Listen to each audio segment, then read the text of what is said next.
Good evening, Ravnica, and welcome to the Broken Pact, the Guildmaster's Guide to Ravnica show on twitch.tv/D&D and twitch.tv/Saving Throw Show, combining the worlds of Dungeons & Dragons and Magic the Gathering. I am your Dungeon Master, or perhaps a little bit more accurately, your Guildmaster, Ruben Bressler, and these fine folks, these fine citizens of Ravnica are my players. Would you care to introduce yourselves? Sure. I'm Jordan Pridgeon, and I am playing Astaroth, the Minotaur fighter from the Boros Legion. Leave it to the Boros fighter to come out swinging. Oh, yeah. No subtlety here. Exactly. Perfect. I am Riley Silverman, and I am playing Velma Sweet. I am a half-elf bard, and I am a member of the Orzhov Guild. My name's Gaurav Gulati, and I'm playing Lucian Ladrian, a member of the Azorius Guild, and he is a human and a cleric. I'm Ashlyn Rose, and I am playing Tutru, and she is a Luxodon cleric from Selesnya. I love it. And I am Ruben Bressler. I will be your Dungeon Master, your guide through the Guildmaster's Guide here, where we take the worlds of Magic the Gathering, Dungeons & Dragons, the chocolate and the peanut butter, and bring them all together into this delicious product. If you want to keep up with the show, be sure to use the hashtag #TheBrokenPactRPG. That's hashtag #TheBrokenPactRPG. And follow at Saving Throw Show on Twitch and Twitter for all of the updates. And feel free to join our Discord as well. We have a Discord where we are discussing all things Broken Pact. And you can switch over to Saving Throw Show after the show, where we will be hosting Talk Pact, where we talk back about the Pact, Talk Pact.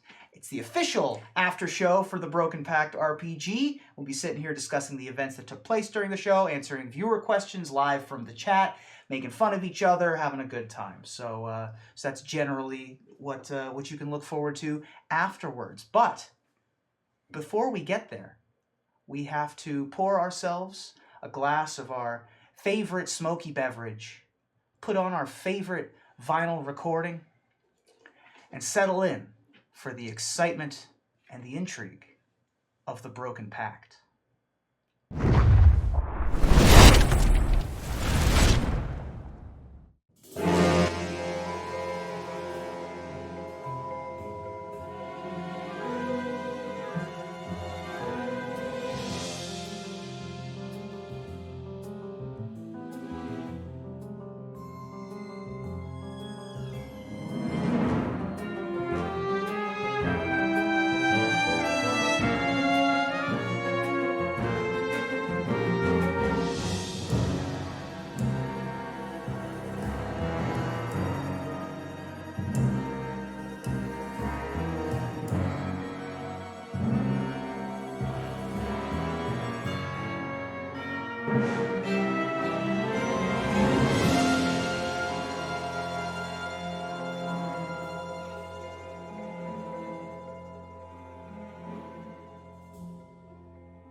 This is episode 8 of the Broken Pact, Pause for Reflection.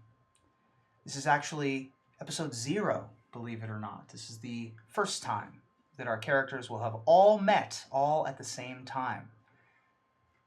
Welcome back to Ravnica, the City of Guilds. It's the last day of Quagar, in the year 10,075 Al Concordant, about 11 months before the events that started the story of our party. For much of Ravnica, the turning of the calendar from the 9th month of Quagar into the 10th month of Zivaskir harkens the full emergence of the winter season. Snowfall, once dappled and sparse, is now deeper and much more suitable for building snowmen and throwing a less magical, but certainly no less fun, kind of missile. Thanks, buddy. The season is a time to consider who you are, where you are. Consider what you would like to become. It's a turning of the page that allows for renewed focus on your plans both within and without of your guild's plans. It might be tempting to focus on the drab aspects of the season, but instead focus on the fast approaching solstice, as the days shorten and the nights draw out to their full length. The towers of Ravnica glitter with icicles.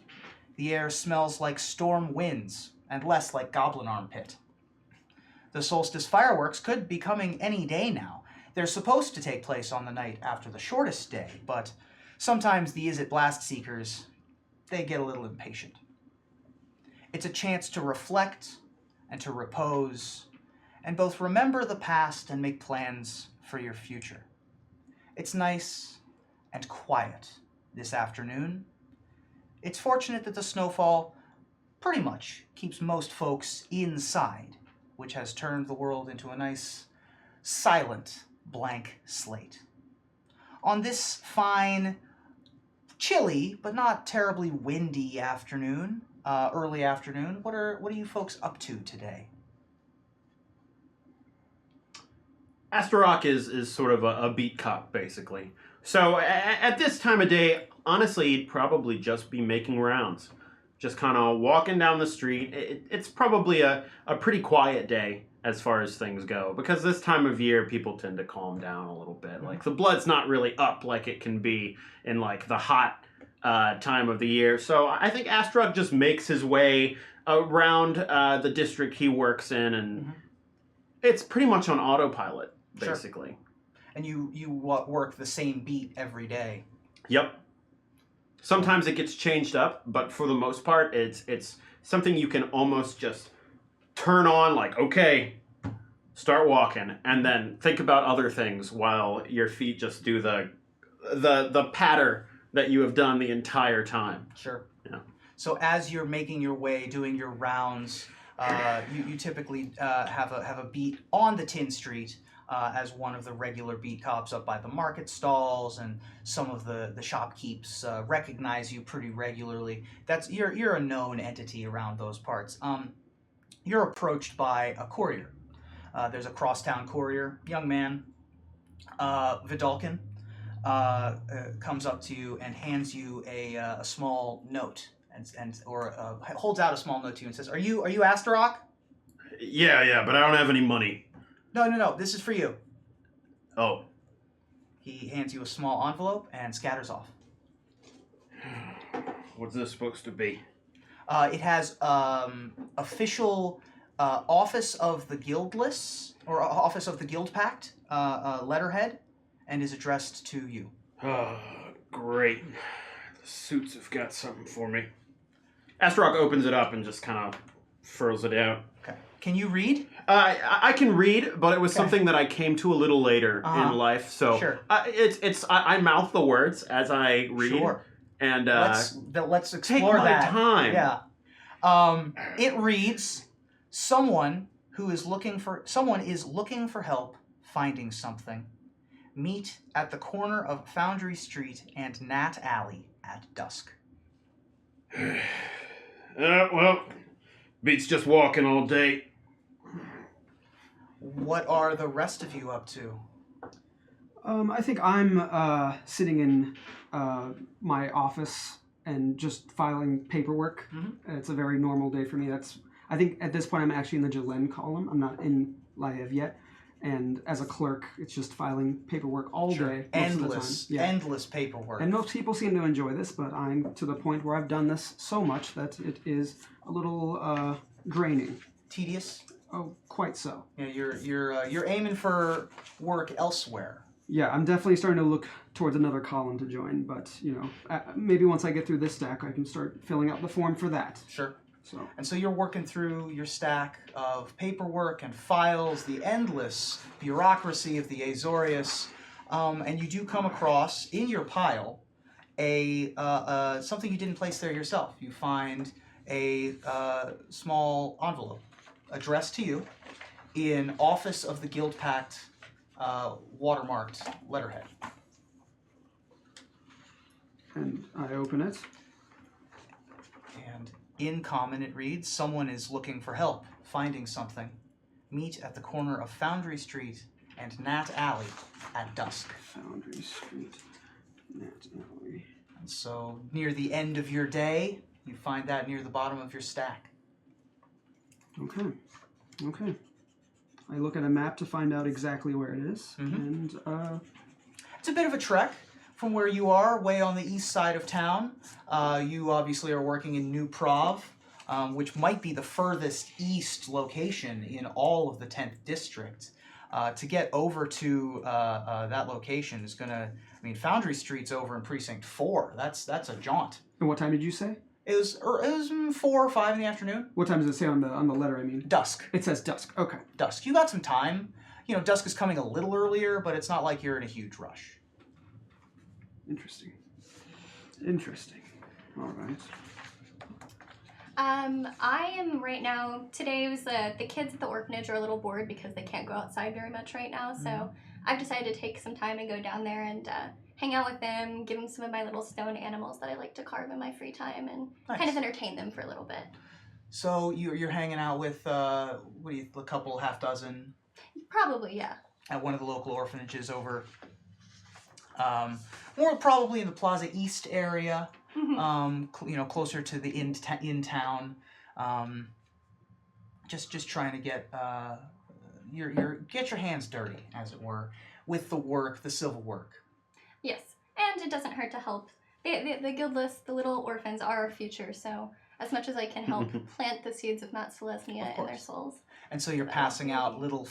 So describe these little figurines to me. How big are they? They're about the hand size. They make like little like cats and dogs carved out of stone. My family specializes in stone carving, and it's something that I like to do when I'm bored or I have some free time. So I carve them. Sometimes I'll paint them a little, maybe, and pass them out for fun. And as a Loxodon, you're passionate about the sculpture and the carving and all that kind of stuff. Yes. And you're spending your day down at the orphanage. One of the folks who helps run the orphanage says, "Excuse me, Tuturu, someone left this for you. I hope you don't mind. I'm not interrupting anything." Oh, okay. Hold on really quick. Okay. Someone left this for you and hands you a note. Wonderful. On Office of the Guild Pact, watermarked letterhead. All right. Let's open this up. It says the same thing. It says, "Someone is looking for help finding something. Meet at the corner of Foundry Street and Nat Alley at dusk." What time is it right now? For you, it's probably still early afternoon. I would say 3, maybe 4. Okay. You probably have time to go home first before you have to venture across town. But you got to be careful. You probably have time to get to... you might have time to get home. Okay.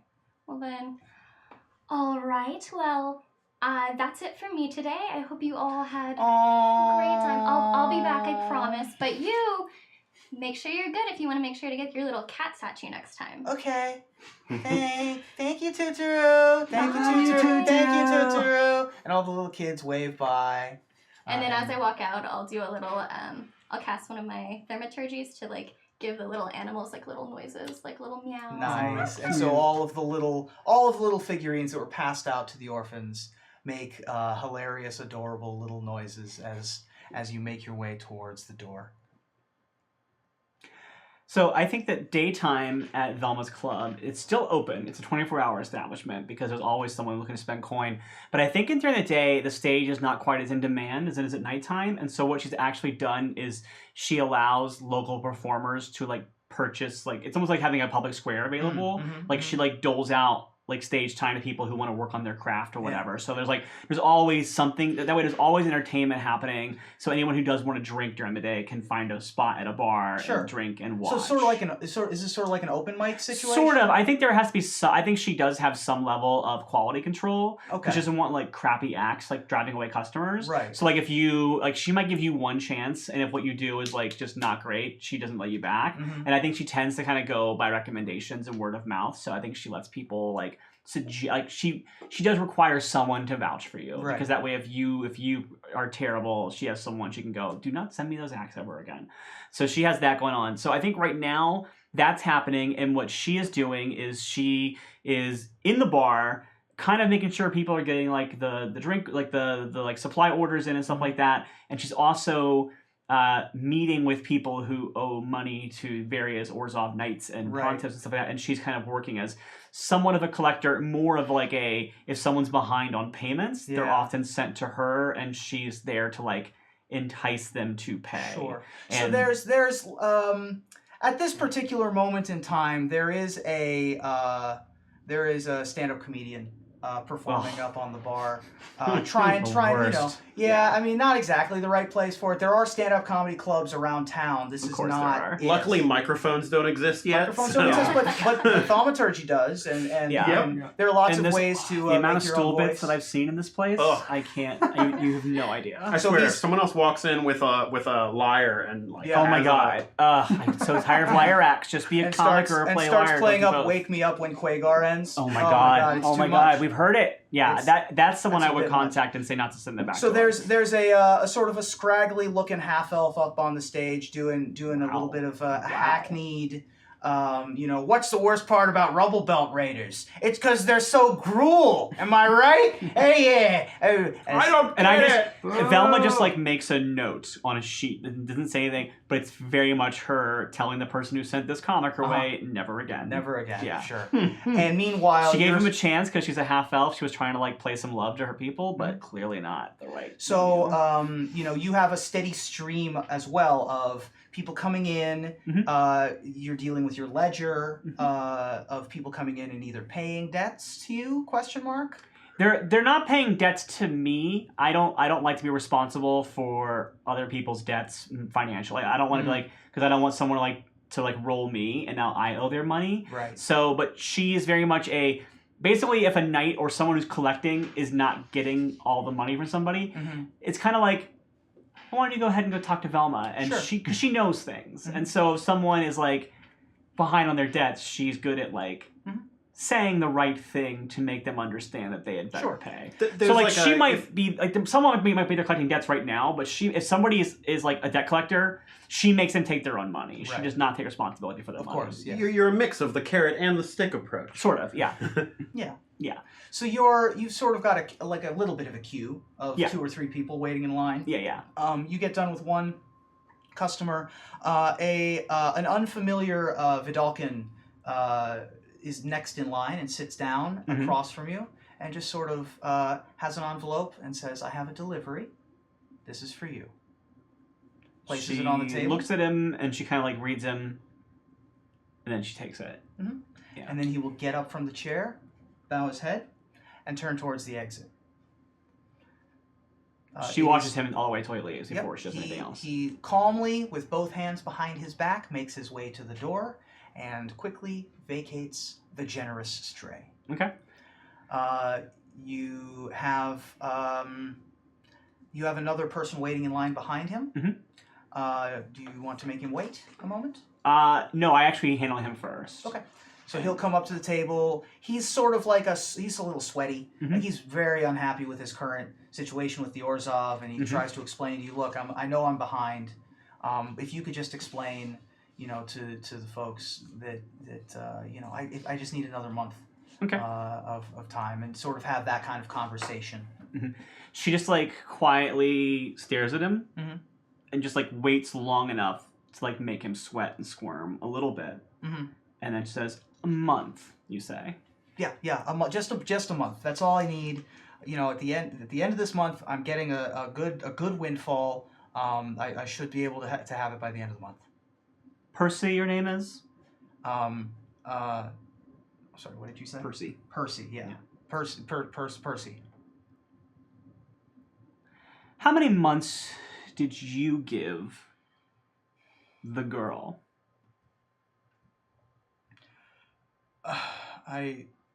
Now, do you want to continue this conversation, or do you want to pay up the money you owe?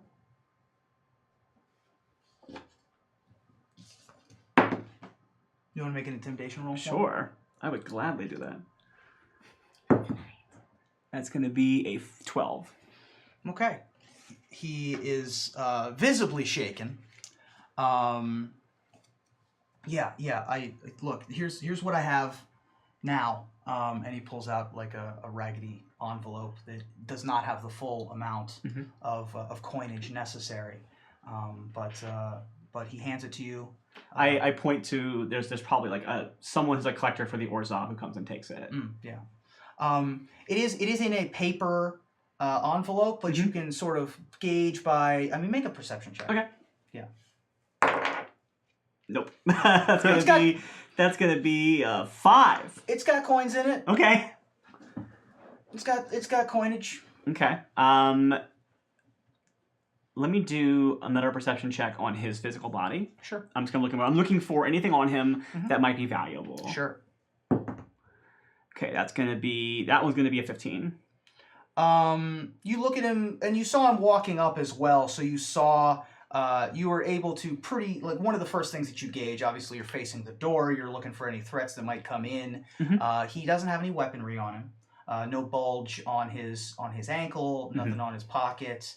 You don't see any sort of wand apparatus. Nothing that could delay. Oh, I'm not looking for weapons. I'm looking for things that I can make him sacrifice because he's late on his payment. Oh, sure. I'm looking for things like jewelry or things that he might not want to get part with, but he's not. I'm basically making him pay up. Yeah. He is wearing his guild insignia. Okay. This is an is-it of some kind. Okay. He is a scientist. You see various metal bits that you don't really understand, unless you want to make an intelligence roll. There, you can see what. Sure. If you can make either head nor tail of that. Okay. So I get.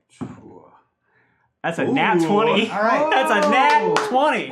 Well, smartest half elf in the world. So Percy appears to be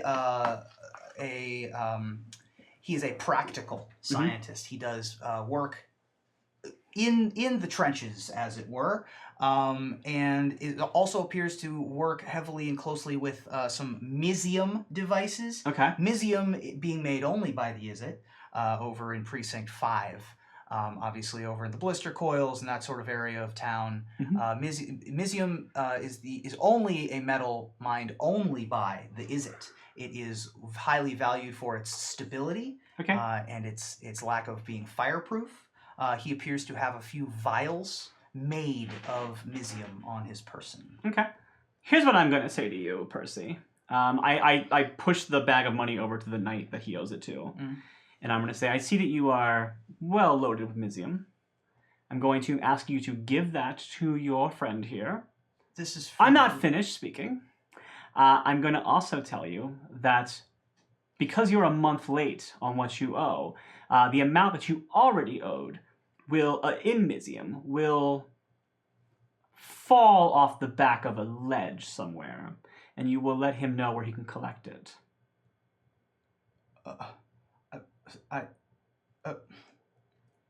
Yes, ma'am. Thank you. And he hurriedly gets up from the chair and scurries out. Have a nice day. Thanks for coming. We have a good show tonight if you want to.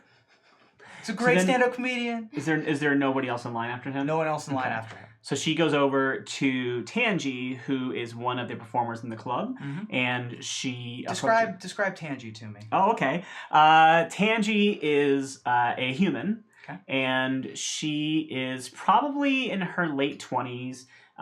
She has been working here for several years. She's relatively in shape. She does like a lot of like fire dancing. That's like her like gimmick that she does. Great. And so she actually has like bright red like hair, but it's clearly been like treated and dyed and stuff like that. And she has like she has like a very like bohemian style of dress to her because like it's designed. She has like clothes that are designed that like will like burn away as she dances and stuff like that. And she replaces it a lot. So but she's also just like that's just like her gimmick. So she is. I don't trust her per se, but she's someone I know who can handle the club when I'm not there. Okay. And so like a lieutenant, just in case. Like an a assistant bosun manager to help run the show. Yeah, like an assistant manager. Okay. Yeah. So she's someone who I know when I need to step away. Like she's someone I can say like she's also just talented enough that I know that like if she takes over my Master of Ceremonies duties for a night for like the live shows, like people aren't going to go, oh, Velma wasn't there, so what's the point of going? Right. So the money won't stop coming in at night because Right, I'm not right, there, right. which I am a draw. I'm Velma Sweet.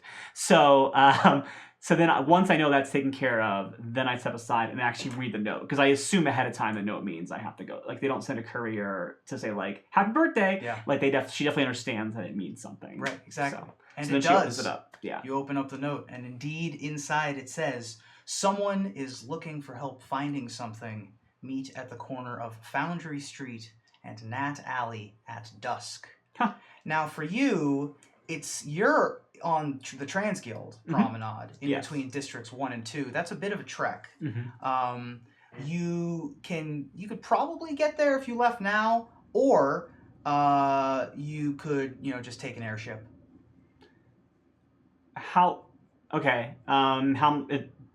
Is the airship like relatively expensive, or is it kind of just like taking a bus? I mean, to get to the basic, it would drop you off at the Bulwark in Precinct 5. It would be a a Xeno. Okay.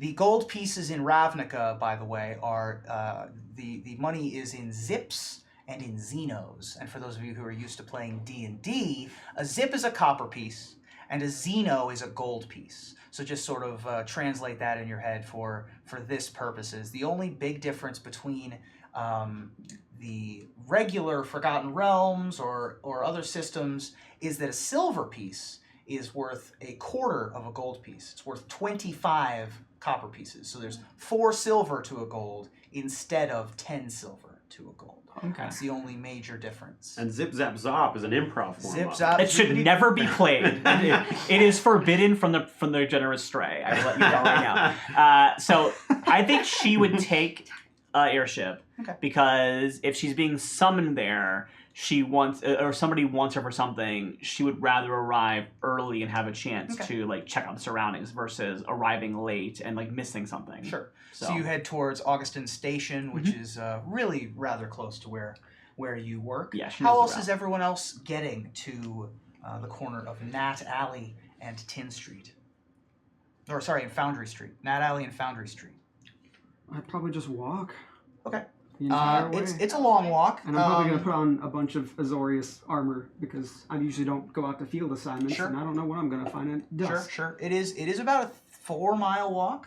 Cool. That's going to be very painful in that armor. But you have plenty of time. That's to true. get over there. Sure. So you can walk through Whitestone, which is a neighborhood that you're quite familiar with. This is where you grew up, Whitestone neighborhood. Whitestone. Probably where you live still, as a matter of fact. And you walk past the statue of Agris Kos as you go, the great hero of Ravnica, who saved the Guild Pact and is a shining beacon of all good things, law and order. And you start making your way across town. Okay. You doing anything? I stopped by home. Okay. First. Home is? I believe it's V2 Ghazi? Home is the V2 Ghazi, yes. You live right in the neighborhood of V2 Ghazi, the massive city tree, the largest single living thing in all of Ravnica. It is one of the most impressive things that anyone has ever seen. It's a world tree, as it were, that houses the Mot Celestia, the voice of the Celestians, and many Celestians call the boughs of V2 Ghazi home. Mm-hmm. So you walked up from Plaza East up home, and doing anything while you're there? I'm going to take my time to greet my fellow neighbors and fellow conclaves. Just going by, basically doing my round for the day before I head out. You do run into Mookie, one of your teachers and your mentor. Right. He says, Totoro, how are you doing? I am great. I just stopped by the orphanage. Little Luna is getting so big now. I can't believe it. It's lovely to hear. How are you? I'm doing very well, thank you. It's been a busy day. Oh. Yeah, it's always a busy day for a dryad of the Celestian. I'm about to head home as well. Tell me, what did you learn today? This is a question he often asks you. Today I learned that little Luna is very good at snatching little snacks from the stall. Useful information. Very.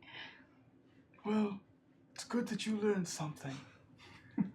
I will see you later. I will see you. Peace be with you. Have a good day, Tutaru. And they slowly make their way, lumbering, quite literally, He's up pretty, towards he's pretty old at this Vitugazi. point, He's yeah. pretty old. Pretty old is probably an understatement. So you make your way home. Since you had to walk all the way up to Vitugazi, it's going to be a bit of a trek, unless you too want to take an airship. There is a stop on the Great Concourse if you want to walk over to the Great Concourse to take an airship over. But you can probably, I mean, for you it's a little bit less of a jaunt. You can probably get there in time. If I walk. If you walk, yeah. I don't mind walking. I like kind of looking at the cityscape and Okay. like how winter's treated it. So you'll be able to walk on your way through the Beast Haven down your favorite part of town. I have to stop for like maybe 5 minutes and Sure. say hi to some of the animals. Of course, yeah. And, The Beast Haven, the pasture land, and the shepherds wave at you as you're a regular in these parts as you make your way back towards Plaza East, towards your general destination. It's a quicker trip for you. Yeah, and I'm gonna walk anyway. You know, Yeah. that's kind of the way I get around. Yeah, this is like almost back to your house. Yeah. Over there in the Smelting Quarter. The corner of Nat Alley is I mean, you've been to the corner of Foundry Street and Nat Alley before. It's not your beat. Oh yeah, but I think this is the neighborhood that I grew up in, and I know every street. Like I know every corner here because I've lived in this area and walked every street. I can feel like the differences in the different streets in my hooves. Right. Now make you specifically, because you live in this area, I'm going to have you make a history check. All right.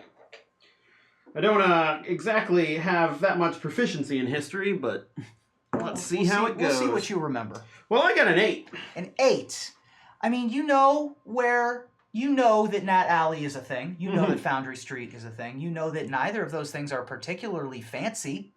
The corner of Nat Alley and Foundry Street doesn't sound like it would have some 5-star hotels on it. This is probably a rough neighborhood, you would imagine. Probably industrial. Lots of factories or shipping or warehouses or something along those lines. Right. And so kind of weird to get a note from the office of the Chamber of the Guild Pact, which is located in Precinct 1 at the end of Plaza Avenue, to meet you over here, but, you know. You know how it is. The angels and people up top, they always are just trying to start initiatives in the lower class areas so they can prove they care about everyone. That's right. So as you walk over, you all meet at the predestined corner.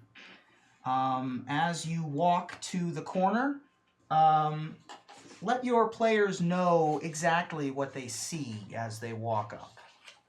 Your sort of appearance.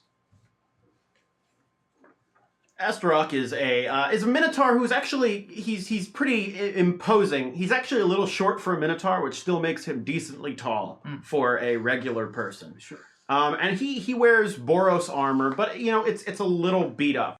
Like this is more of just like everyday armor, not more. If he was going to have an inspection or something, he might polish it up a bit. But for the most part, you wear what you wear. Why clean it every day? It's gonna get dirty again the next time. He carries a large axe that he hoists over his shoulder as he walks, and he kind of saunters along. His right horn is broken off the tip and has been replaced with like a metal cap on the whole thing, which isn't that uncommon. A lot of minotaurs wear bands and caps on their horns. And besides that, he has dark red fur and kind of a white mane up on the top of his head, what you can see under the helmet he wears. And, he looks a little scarred up and like he's been through some things. But that's honestly pretty par for the course for Minotaurs. We're kind of a rough and tumble group. So as you're standing there, you see... and you're the first to arrive. Mm-hmm. That you know of. That you know of. Oh, Yes, right, There yeah. we go. That you know of. Very true. You see a man walking up in rounded armor, very shiny, very chrome-looking armor with a blue flowing cape, but they're walking very slowly because it doesn't look like they're very comfortable in this armor, and they're kind of rustling and kind of adjusting every 10 steps because it feels like it's going to fall off. And eventually they do just take off their helmet and just kind of like hold it instead of having it on their head. And are you clearly Azorius, like from the get-go? Yeah, you can tell this is Azorius armor, blue flowing cape, and the emblem is on there.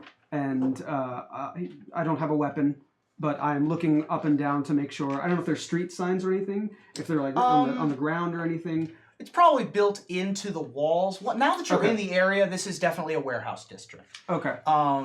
It's built into the brickwork of the various walls, and you've been you walk all the way across the city on Nat Alley. That's the east-west route. And it's called Nat Alley, but it's really a main thoroughfare. It's not a main thoroughfare like the Transguild Promenade, but it's main enough that there's traffic and there are people there. It's Ravnica's longest road, so it's got some clout to it. It goes all the way across, goes from Zonot 7 over to New Prov. So you're going the whole length of the way. Okay. So you probably see me walk past a little bit and then stop and then look around a little bit and then open a book and check a map. Mm-hmm. Where am I? Is this the right? Oh, great. Am I meeting up with the Azorius here?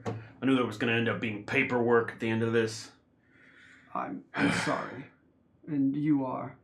Did you send me that letter? I assumed you sent it. No, I also received a letter and I did not send you one. Saints, this is going to be one of those guild friendship initiatives. Guild friendship initiatives. You know, where they throw us all together and... So this is a prank of some sort. Well, if it's a prank, it's not a very funny one. No, not so much. And I start taking off that armor because I'm very tired of wearing it. Ugh. So I, just as a heads up, I showed it to Jordan. I rolled a 17 plus 6 for my stealth, so I have a 23 stealth right now. So Velma arrived before anybody. Sure. And she found, is there any sort of like cafe or any sort of like restaurant or bar? Or anything Not nearby? in this Okay. area of town. This Then- is pretty industrial. There's probably some shipping containers around. There might be some carts that are like selling coffee. Okay. Or street snacks, meat on stick kind of places. She had just found like an area where people were congregating around some sort of thing like that, and then like kind of like made herself off to the side. So like anybody who like scanned the area would just think she was someone either waiting to purchase something or someone who's already gotten something and is like waiting and So finishing you're it. blending in. Yeah. So and she's there listening are to some them. other groups milling about and walking back and forth. It's not busy. Yeah. But there certainly are people making their way to and from home, to and from whatever they're doing tonight, whatever the third space is, going to the club, going out for whatever they do in the evening. Okay. So she has her cloak on, but she's not being all like Dementor cloak where it's like obvious. She's Right. it looks more like someone who's like just been like it's a smoggy area and like covering up her travel. So she's just kind of like she's very much blending in with the crowd, but she is watching the meeting coordinates. So she has seen this interaction happen and listened in on it, but she has not made herself visible to them yet. As I approach, you probably hear me before you see me. I am not the most graceful Luxodon. I am also in... Stop, yeah, just a little bit. stop. Tripping over myself a little bit Sure. here and there. I'm also in, like, I have my shield, I'm in heavy armor, under my robes, and, so yeah, I'm coming down. I'm about average height, about 7 feet tall. Just average Just height, average, 7 feet yeah. tall, like a svelte 350. Yeah. How tall are you? I'm about 6 feet. Okay. How tall are you? I'm like 5'11", actually. 5'9". Oh. So pretty short, Yeah. all things considered. Yeah. So just your average normal everyday. Loxodon hanging out down here in the fourth, Yes. Yeah. And I, as I approach, I fourth, fifth, sort of the border between the fourth, fifth, and sixth. clinking down. Kind of excited. I don't know what's happening, but I'm happy to be of help. Yeah. And then I see them, and I'll kind of go, "Hi." Are you the one How's it who going? needs some help finding something? Oh no. I thought you needed help. Okay. Well, we've clearly all been pranked in some way. Wait, Totoro, Oh my god. what are you doing here? I received a message calling me here. Did you do the same? I did also receive a message. Do you know her? I don't think so. This doesn't look familiar. Well, it's good to see you. It's good to see you. Just Yeah, hug. Okay, yeah. Okay, it's been a while. Yeah, I wasn't I wasn't expecting to see you. All right, we get it. All the guilds are friends. Sure. All right. Well, there's no reason to speak like that. We are friends, and we should work together if there is something that is not a prank. As you say that, you see a tall, sort of lithe Vidalkin with his hands together, like so, fingers touching, hands at his side, in a plain white tunic, well-dressed, far too well-dressed for this area of town. He has his fingers together, and he approaches your cadre and says, "Are you here to help us find something?" I believe so. Did you send the message? We did. We were hoping for more to show up. We'd sent missives to all of the guilds, but maybe 3 will do. Oh well. Well, thank you for coming. My name is Nazius Ven. I am a proctor from the office of the Guild Pact. And we are requiring of some services of your various expertise. So you need me to hit someone? Preferably not, but if push comes to shove, I believe is the saying. Shove, not beheading. Yes. All right. I'll do things my way. You do things yours, okay? All right. We have word that early in this morning a transfer was being made from one of the Boros prisons to one of the Azorius of a convict of great importance to us. And during that transport, he was allowed to escape. He has information that we require in the office of the Guild Pact, and we believe that he made a drop of some important item at a warehouse not too far from here. We are prepared to offer you each 5 Xenos now, as well as 50 Xenos apiece upon retrieval of the item, and an additional 100 Xenos apiece if you happen to apprehend the dissident. Thanks, that's a lot. At this point, I lower my cloak hood, and I say, "Are we going to be reimbursed for travel to get here?" 4 is better than 3. I'm sorry, who are you? I'm Velma. The 5... Actually, she wouldn't have said that. She would say, "I'm supposed to be here," and then she would talk to him. Hey. She wouldn't have said her name to you yet. I know you. You're the lady who runs the. Just Oh, okay. the grown-ups are speaking. Sorry, that was rude. I apologize. It's been a long travel day. I'm a fan. Oh, well, I apologize for being rude to you. It's okay. I get it a lot. I was very interested in what you proposed, and I am here, and I like flash that I have the letter, so she knows I'm supposed to be here. And yes, I'm intrigued by your offer, but I would like reimbursed for my travel. The 5 Xenos up front should aid in that. Sure, but a 6 would cover my travel. Roll for persuasion. Okay, yeah, it's only an 8, so she doesn't get that. 5 Xenos up front is quite generous. Very well. She knows when she's been bested. And I believe you know quite a bit about generosity. I know a thing or two. The name of the dissident that has been, shall we say, misplaced is a local goblin mob boss by the name of Krenko. He I is think I've heard the name before. I think we all have. He is an operator of one of the larger gangs in this side of town.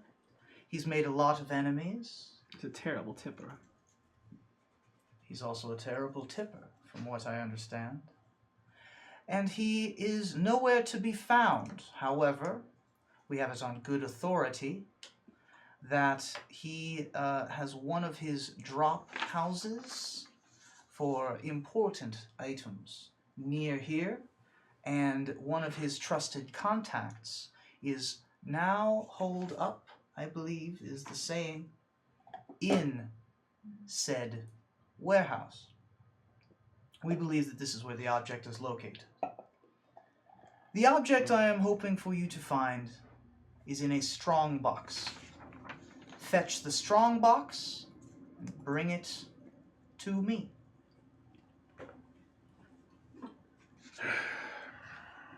I'm a little confused, as I'm sure we all are, as to why you're asking for complete strangers to complete such a task, and why you haven't gone to the Azorius already. Normally we would let the Azorius deal with this unfortunate situation, but we suspect that Krenko might have had help from one or two of the guilds in order to escape. Therefore, Probably the Azorians who messed up transporting them anyway. The Boros know how to handle prisoners. Well, that's why they weren't involved at all. Clearly it was the Orzhov that did it. They were also involved in this transfer, and I'm sure the Azorius would not have made such a mistake. Yeah, they probably misplaced a paper and let him free. I know you're doing this to get at me, and I will not respond to that. as you can see, the diverse portfolio of guilds was of the utmost importance in this particular project.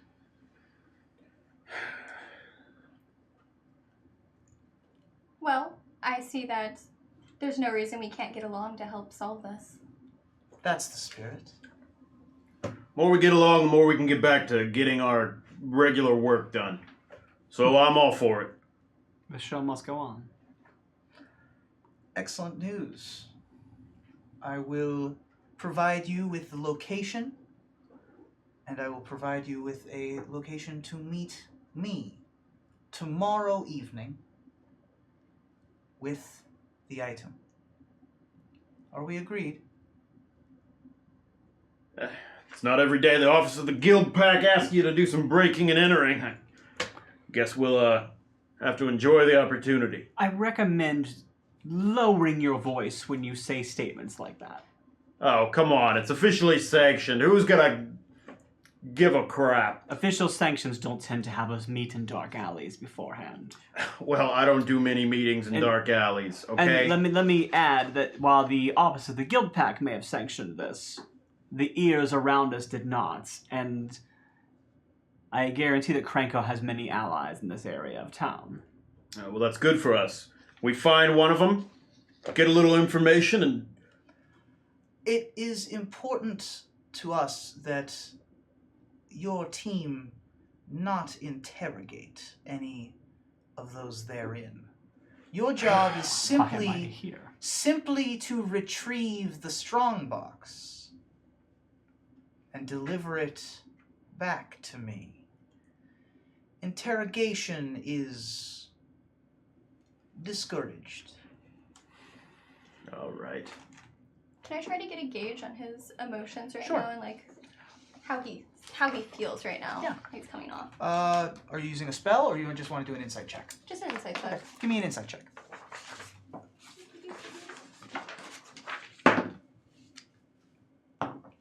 I'm also gonna roll an insight check. That was not good.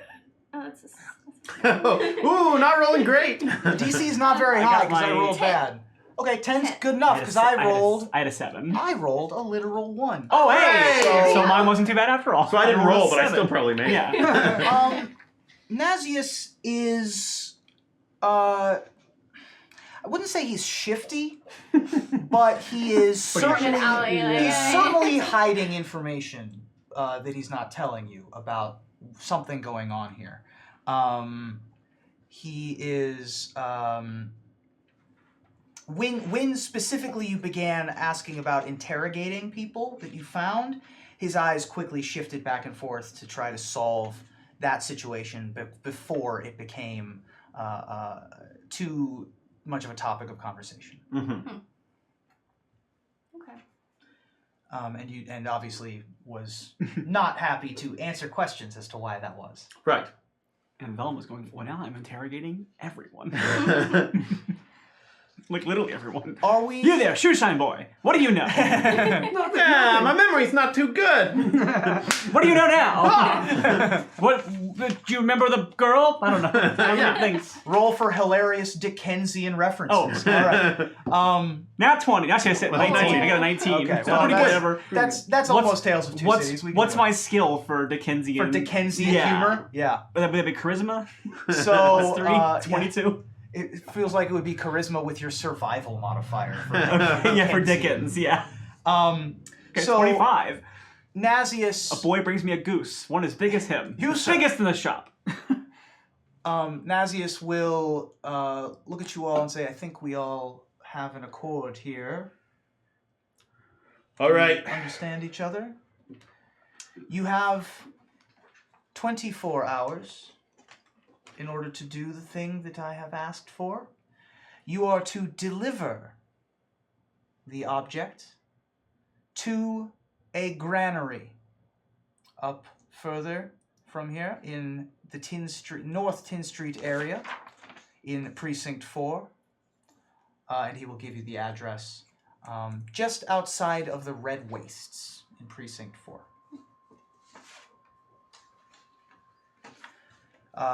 You, because you're from the area, once again roll a history check. History. I got a Ooh. 19. 19. Okay. Look at you. Know some history. The northern portion of Precinct 4 is the Red Wastes. This is kind of a no man's land. This is like mostly controlled by goblins, and this is the border of the Rubble Belt. This is Gruul turf. That is kind of a weird delivery point for the Chamber of the Guild Pact to want something, but okay. Sure.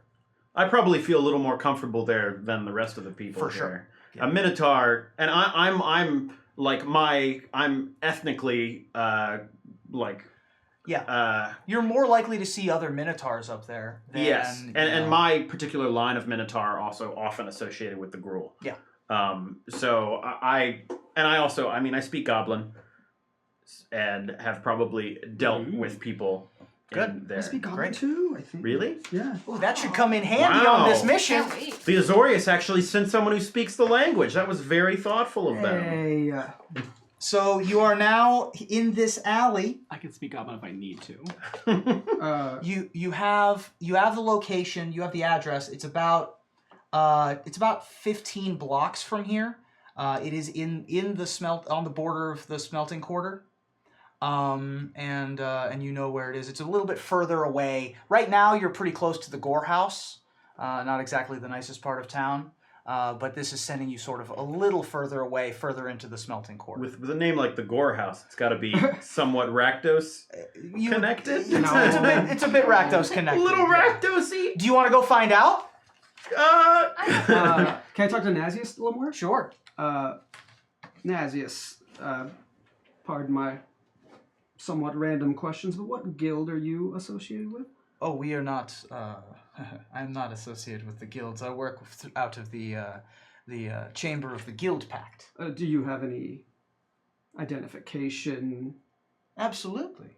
And he will produce essentially a wallet that has an ID card in it. He will show it to you. Are there any numbers or anything I can get off of that? Roll a perception check. Here's my first roll. Here we go. It's 15 plus. Wait, hold on. Perception, right? Oh, it's 18. That's not bad. Yeah, there are, there appears to be an identification number, ends with 0824. Okay. Those are the numbers you can make out at the end. Has his name, Nassius Ven, Nassiusven. And it says that he is, and then of course there's the familiar letterhead of the Chamber of the Guild Pact with the sort of watermark of that building of the Chamber of the Guild Pact, the gorgeous sort of, it's like almost egg-shaped building. It sort of looks like this. That has sort of staircases leading up to it, and sits at the end of the Plaza Avenue, over in the center of 10th District Plaza. Has his image on it, probably daguerreotype, or whatever equivalent technology there is. Sure. But it does have his image on it, and Excellent. It is in a fine black leather case. And he shows it to you. Excellent. I just wanted to be sure. Of course. All right. Everything seems to be. Roll a general. What would this be? Roll perception. Roll your perception modifier with an intelligence roll. So Do roll we do intelligence. Investigation? No, this wouldn't be investigation. This is a weird combo of what I'm trying to get out of you here. So give me intelligence, and if you have a bonus to if you're proficient in. If you're proficient in it. In what? I guess insight. In insight? Insight works. I am proficient in that. So if you have, add your intelligence and your insight. Okay, cool. Well, that's a 2. So it's going to be 9. Seems legit. Yep. Everything checks out here. So let's go on this very dangerous mission. Great. Together with strangers. I agree. I'm in. All right. Well, we've got some walking to do. Is that all we need to know? It might be wise to be aware that Krenko does have enemies. Chiefly the Shattergang brothers, a rival gang of goblins, are not particularly pleased with Krenko and with him out of prison. What are they called again? And the Shattergang brothers. With him out of prison, they might be a dangerous random element. Great. Always nice to have dangerous random elements. Yes. Well, there are always things that are going to be unforeseen. He escaped from prison. Krenko escaped from prison this morning. He almost certainly had help. One tends to, especially when escaping a prison on transfer to the Uzdek, which, as you know, is a fine high-security prison of the Azorius. Very difficult to get into, much less get out of. You said it was Orzhov to Azorius was the transfer there? It was Boros to Azorius. Oh, Boros. Boros to Azorius. you slandered us for no reason earlier. I did, because he was being transported. He was being transported from the Boros Sawtooth prison. This Nice morning. practical prison. Nice, very practical. You've seen it 100 times. Oh, yeah. It is not pretty. Great gruel. Sure. Lots of great gruel inmates, too. Mm-hmm. Yeah, it's functional, but it's a state institution, you know. It's Boros. You're not going to get a bunch of fancy lines, you know. Who hires... You're not going to get the Art Deco architecture that you get at the Azorius prison. No. We got the best prisons. Well, not the best at keeping prisoners. Well, they weren't in a prison when they got lost. They were in your care, coming to ours. Yeah. I bet when we get to the end of it, it's going to be an Azorius mage who messed it up. Okay, well, when we meet Krenko, we can just ask him. Boys, should we just measure them now and get this over with, or can we get on with the journey? Measure what his... I don't have horns, so why would... That Sure. doesn't make... I believe there was talk of 5 Xenos up front, each of us. Absolutely, and he will produce his perfect little pouch of coin, Everyone can make a perception check. Velma at advantage. Ooh. Oh, my die is over there. Okay. You said perception? Perception is what I would like. Oh! I have a 14. I got a natural 1, so I think I've just been staring down. And a 19. I got a 7, so likely the same. Yeah, well, you're being stared down by a Minotaur, and we are being pretty angry about it. So. If I had horns, they'd be bigger. So did anybody get above a 15? 19. 19, and? Out of 14. You got a 14. As he's passing out the pouches, he has individual pouches for all of you. You do notice that he has 10 pouches, as up to 10 may have shown up, but certain guilds did not send representation. Okay. So he hands out pouches to each and every one of you, and as he hands this pouch to you, you look at his hand, and on his left hand you do see a ring. Okay. With 2 bands Okay. on his left hand. I see you came. I don't know that stuff well enough as a player yet. Like character, she would know it. Character, she she speaks would it know. fluently. Yep. But so, can you let me know as a player what that means? I will. Okay. Not right now. Okay. Oh. But I will. Okay. Well, as he's passing him out, I'll just say, "Oh, I see you came prepared in case more showed up." Indeed. Always be prepared. So you seriously thought the Rakdos were going to send somebody? One can hope. All right. We're the office of the Guild Pact. We're always surprised. It's not a great slogan. that's terrible. We'll work on it Reassuring. later. Marketing campaign needs And work. and unless there's anything else, Nazi is We're the Guild going Pact. to... We've never seen you coming. We're the opposite of the Spanish Inquisition. Right.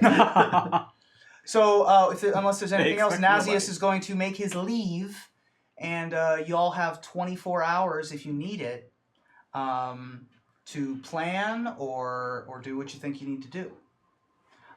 If you want to go tonight, it is the night. We're supposed to Nighttime. get it I to like- him in 24 hours, I like right? that. You're supposed to deliver it in 24 hours. I like to boogie.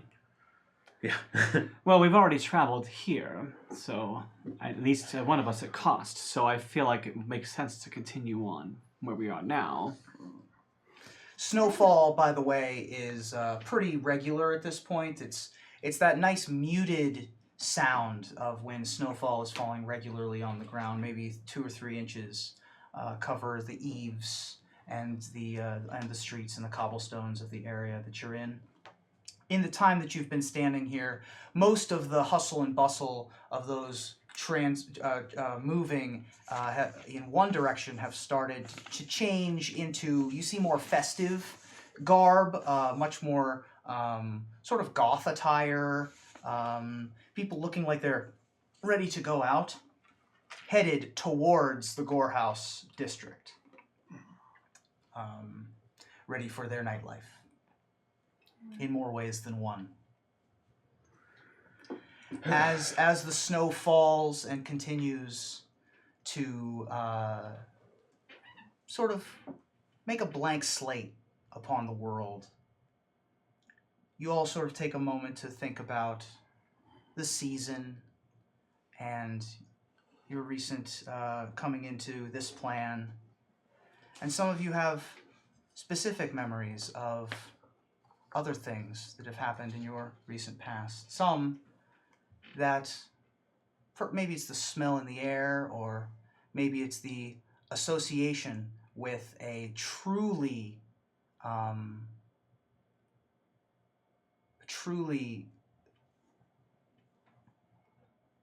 business-like, legal person. Lucian, you remember, and you think back in your head, this whole situation reminds you of your childhood. Precinct 2. All of Ravnica says that it's the city. But you know that this is home. Everything that happens of consequence happens within a stone's throw of New Prov. It's the real beating heart of Ravnica. All of the noise and the fervor of work and business is available to you as you prepare to leave your office and walk the short distance to your home in the neighborhood of Whitestone. At this point, you live in Whitestone, and it's no longer snowing. In fact, now you're inside. You're inside playing with your sister. Your awesome, perfect, super cool younger sister. You're teaching her to put little wooden cutouts of guild insignias through the correct holes in a toy tablet of the guilds. Your hands are smaller, as they would be. You were much younger then.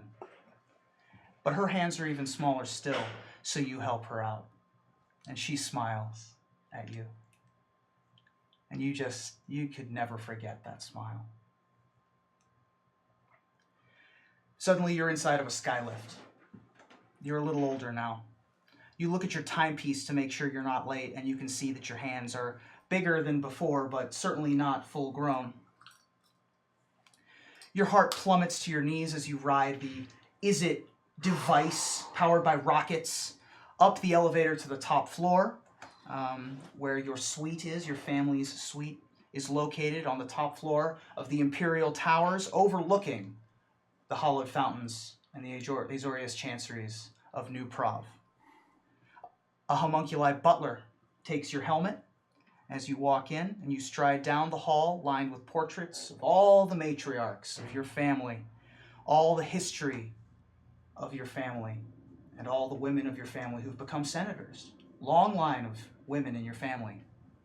The last, of course, depicts your mother, who you lovingly refer to as Senator Ladrian.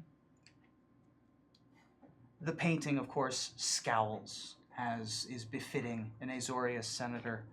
The onyx chips of her eyes make your chest lock, and always makes your head pound just a little bit.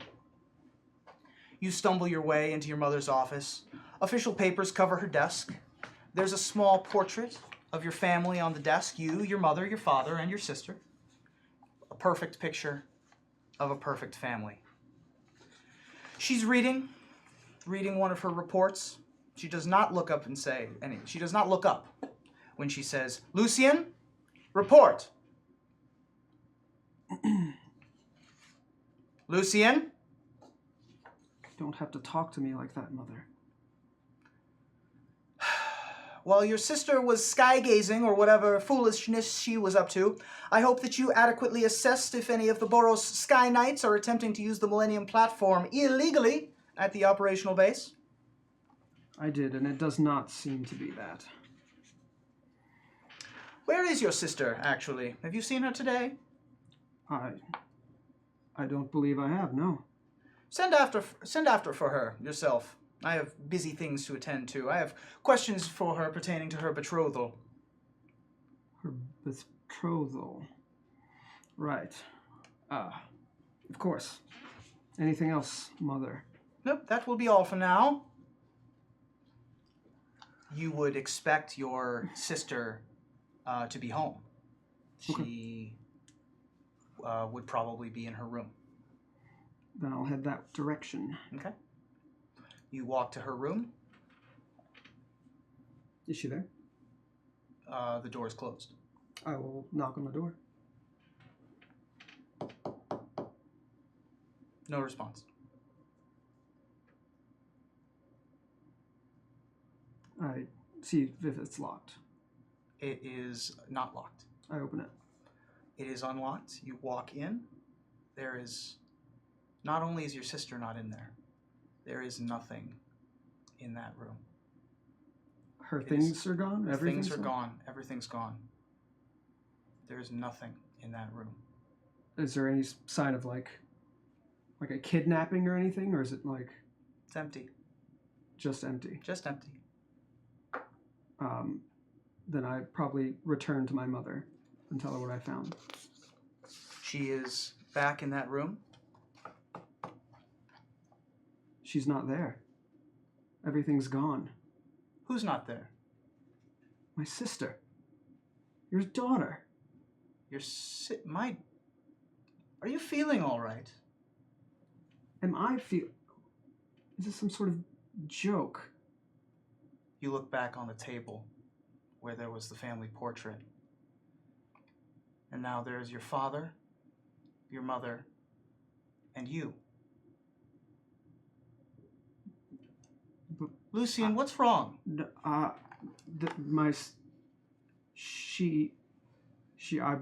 told me to go. Why can't, what's her name? Lucian. What's her name? Whose name? My sister. You don't have a sister, Lucian. You're an only child.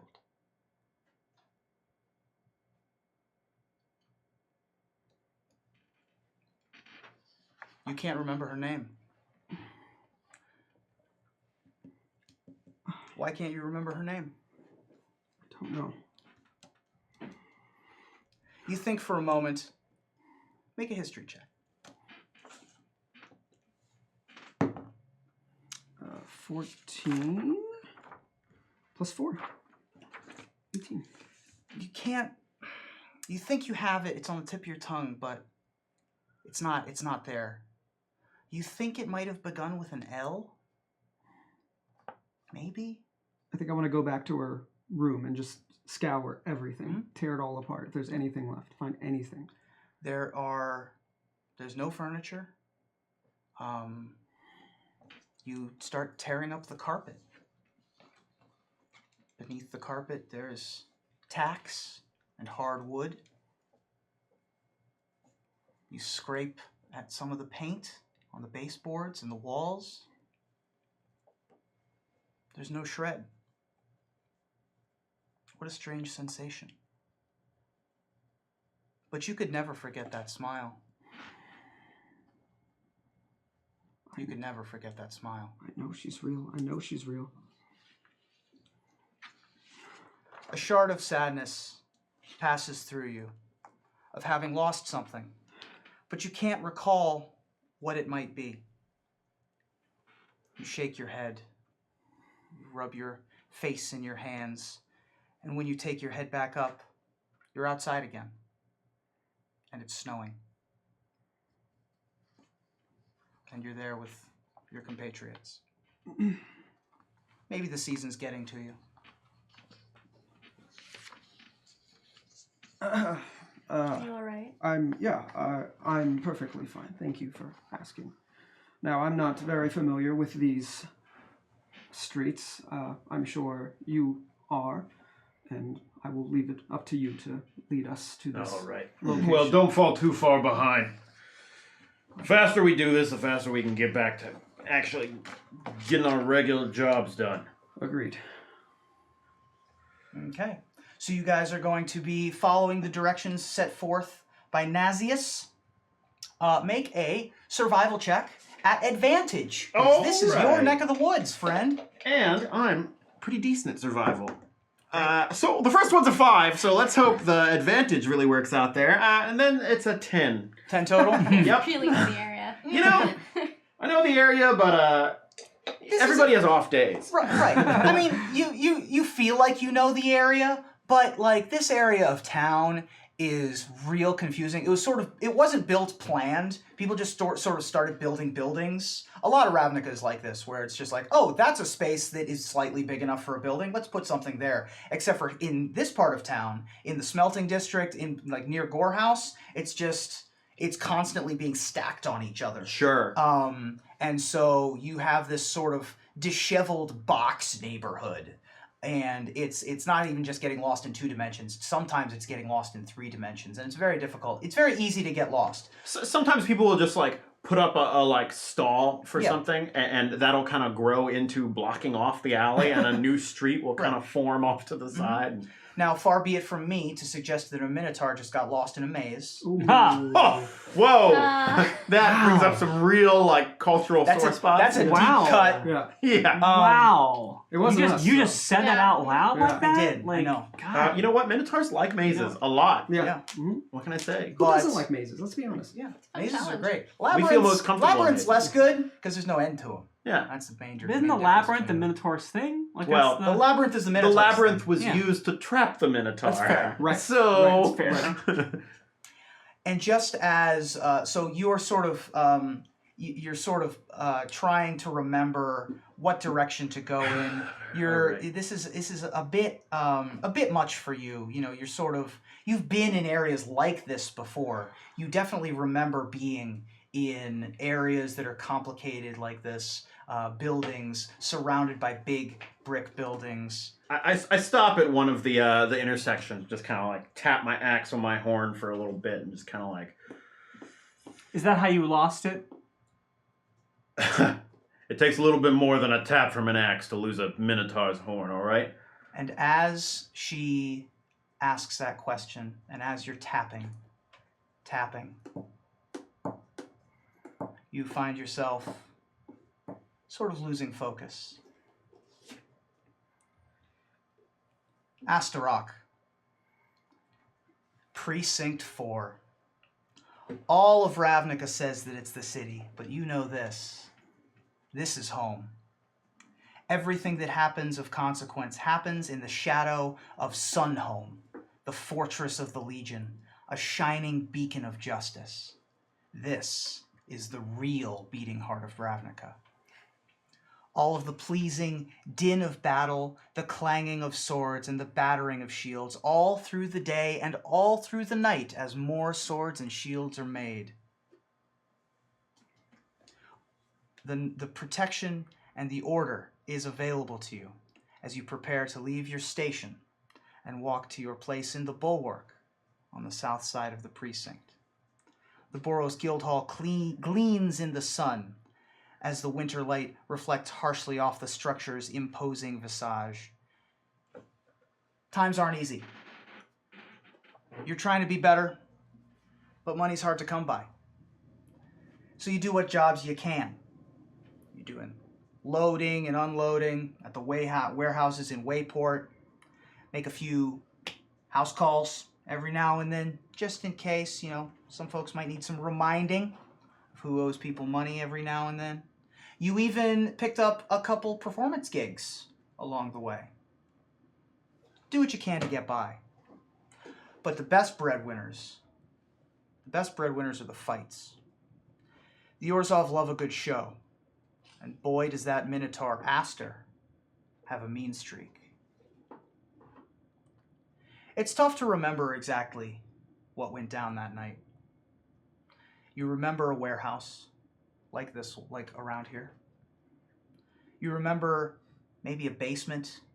All the warehouses and basements, they all kind of run together from that time. You remember the smell of sweat. You remember poor lighting. The thick air. And the excitement that happens right before a fight. It's a rush. You remember someone sticking a bottle in your hand. I mean, I usually had a bottle in my hand most of the time back then. You look at the bottle, and then you look at it again, and it has less liquid in it. You don't remember drinking all that much. Maybe somebody took it from you. You remember some guy.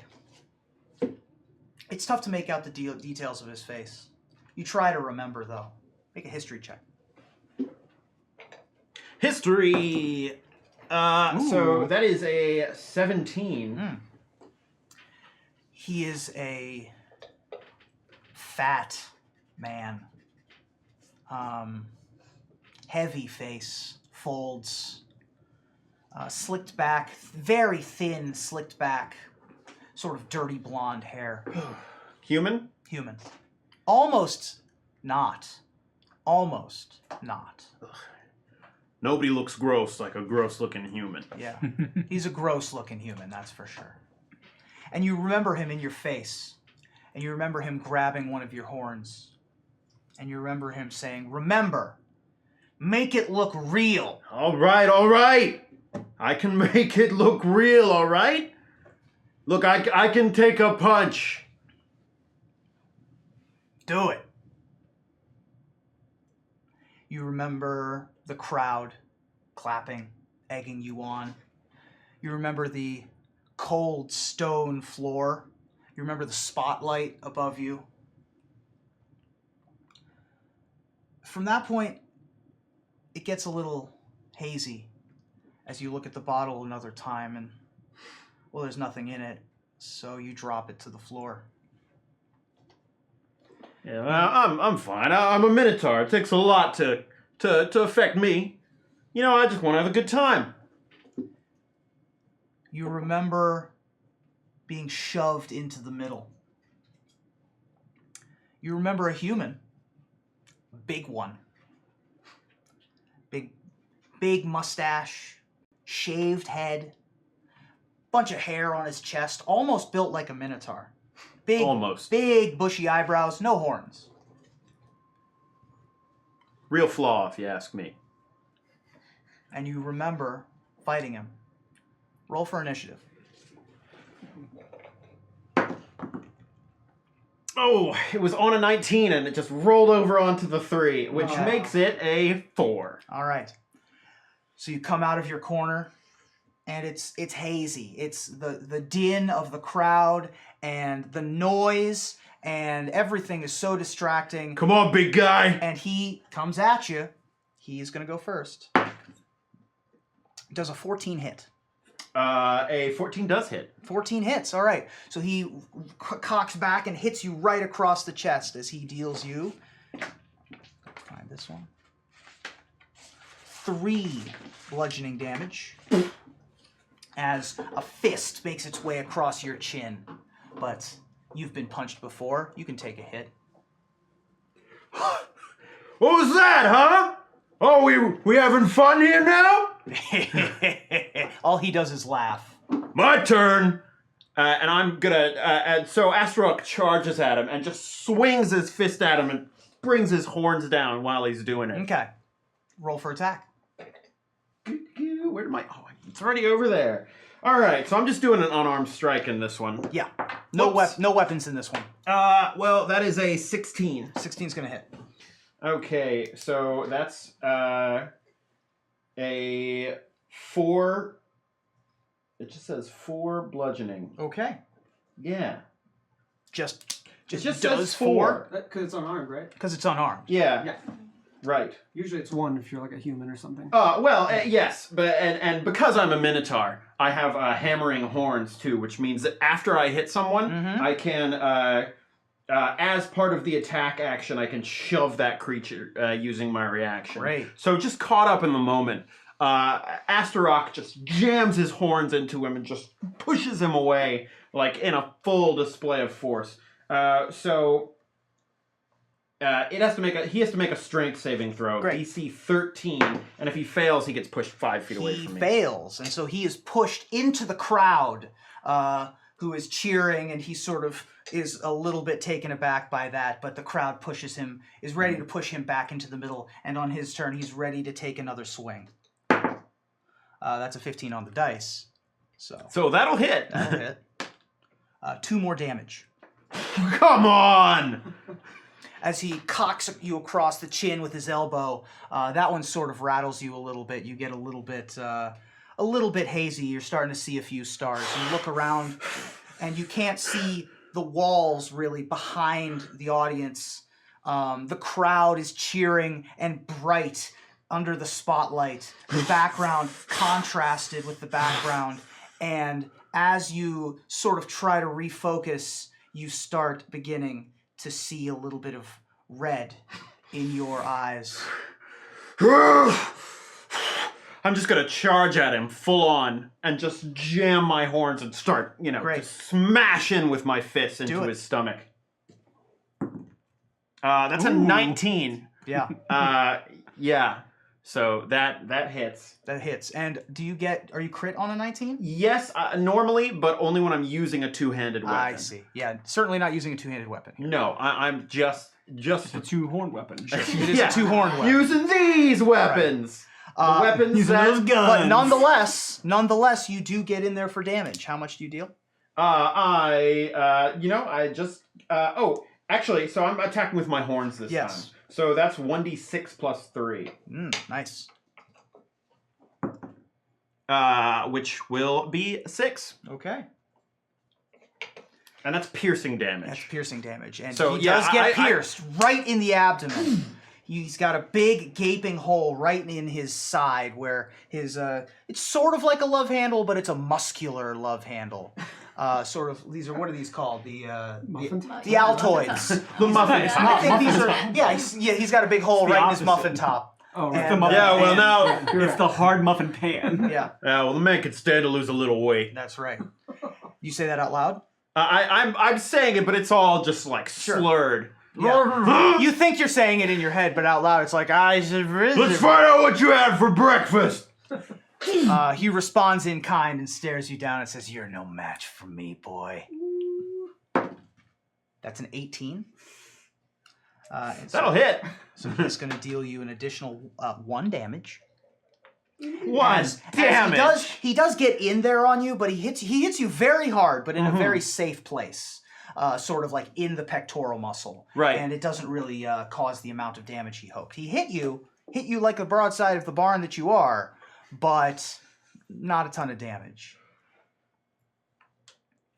Well, I'm not going to hit him on the broads. I'm not going to hit him in the not a ton of damage thing. I'm just going to take my horn, jam it into his stomach again. Because this guy keeps hitting me! Yeah, he does. Jerk. He does keep hitting you. You don't just hit a minotaur and walk away! That's a 16. That's going to hit. And my modifier is plus 5, so Yeah. that's a 21 total. Yeah. So that's another D6 He is a 3. large dude, and he's not wearing armor. So, that's another 6 damage. and you did this with your horns? Oh, yeah. You jam your horn directly into this guy, and it makes a squish kind of noise as you're in there, and the crowd sort of falls a little quiet. Come on, hit me again! He doesn't respond. Come on, you're not done yet, are you?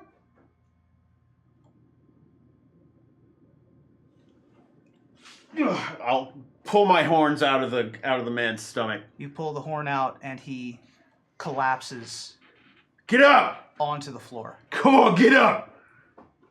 Get up, we're not done! You see the man who had grabbed your horn earlier standing behind 2 larger men watching from the audience. And he turns away, Well, walks away from the fight. does that mean I win? I'm the winner! As you raise your hand above your head, you feel that your horn has chipped. Ugh. How to get that fixed? I'm the winner! You can never take on the bull!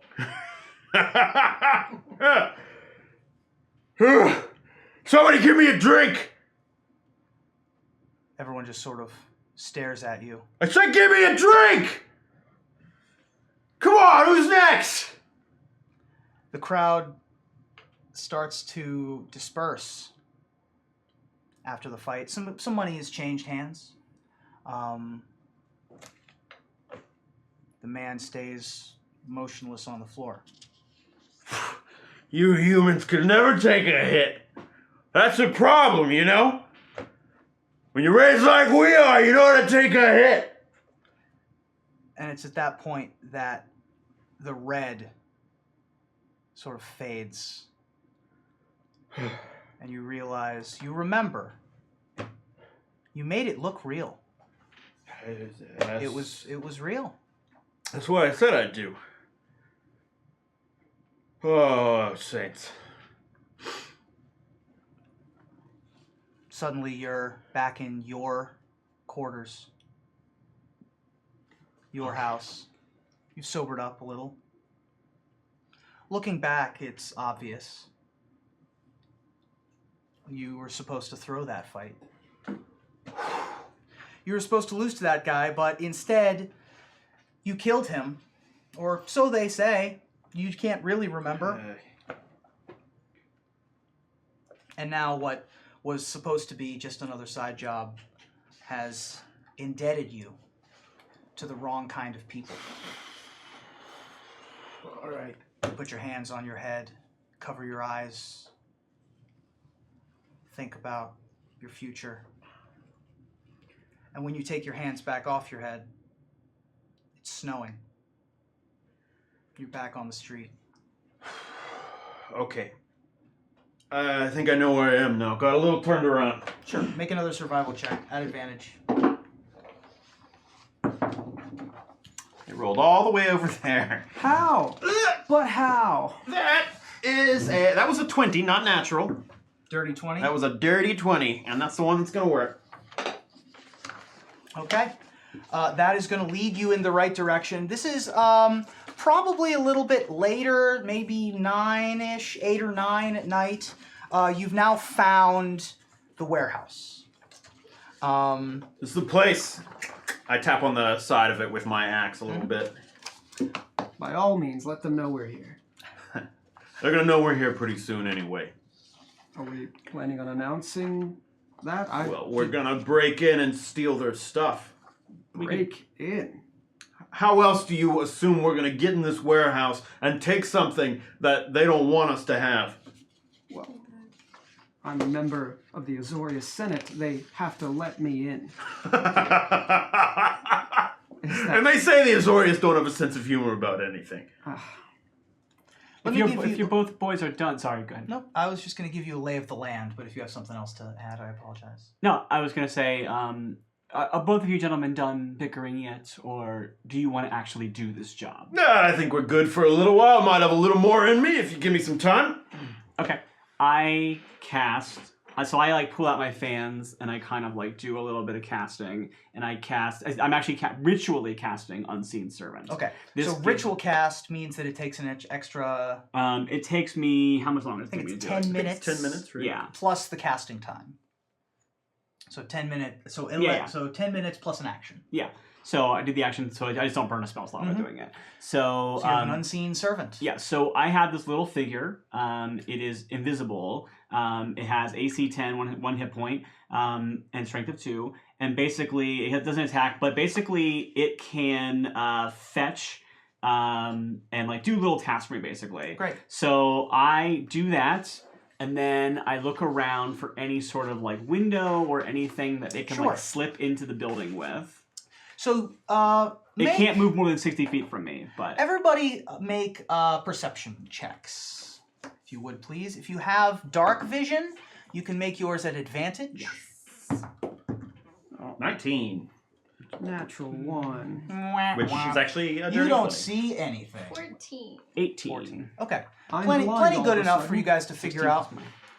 The building that you've been led to is a large wooden building. Classic warehouse design. Looks more like it would be more at home on like a pier or something along those style of warehouses. It has closed bay doors facing north towards the canal that runs through Precinct 4, Precinct 5. It's about, I would say, 120 feet long. It's about half that much wide, so 60 feet wide. Probably 3 or 4 stories tall. Big warehouse. And looks probably used to be a Boros place, a Boros stockpiling area where they would house armory supplies or things like that, but has long since been disused by the Boros. It looks kind of soot-stained, as if it had been near some fires at some point. You see a big closed bay door on one end, on one of the short ends. There's a similar bay door that faces towards you as well. And there's a couple of doors on the sides. Not a ton of windows, There's a couple of high windows, but for the most part, it's an almost windowless facade. Okay. Looks like there's a small pitched roof just to keep the rain and the snow off. Mhm. It is getting, looks like it's being weighed down by those 2 or 3 inches of snow. And once again, it is snowing pretty heavily at this point. Okay. Is there anything that the servant can like slip inside, like one of those higher windows? Can it climb up to it? Okay. Absolutely. So I send it up. There's also a number of small. This is an old building. There's a number of like holes Okay. and like cracks in the walls. Okay. If you wanted to try to finagle your way into those as well. Yeah, because it's actually mindless and shapeless, so it's not like it's bound by a certain size. So I kind of send it through one of those cracks. Basically, all that I'm doing is leading it through the house into the building, and then as long as there's no one like right in front of a door watching it, it's going to open the door from the inside and let us in. Okay. Who got a 20 or higher on that perception check earlier? I got a 20. You did. You got a 20. You did see a patrol of 2 goblins walking around the outside of the building. But obviously you coordinated to such a point that they are going to be on the outside when the unseen servant does its business. Can you see through the unseen servant? I don't believe that I can. I think I told it. So it can go in and it can interpret what it sees. Yeah, I don't believe that I am able to. I think I can give it like commands. I was like, go through here. If no one's in there, open the door. And that's all it can do. It's like the opposite of a familiar, essentially. Right. Yeah. The familiar can do that. Okay. Yeah. The unseen servant slowly and quietly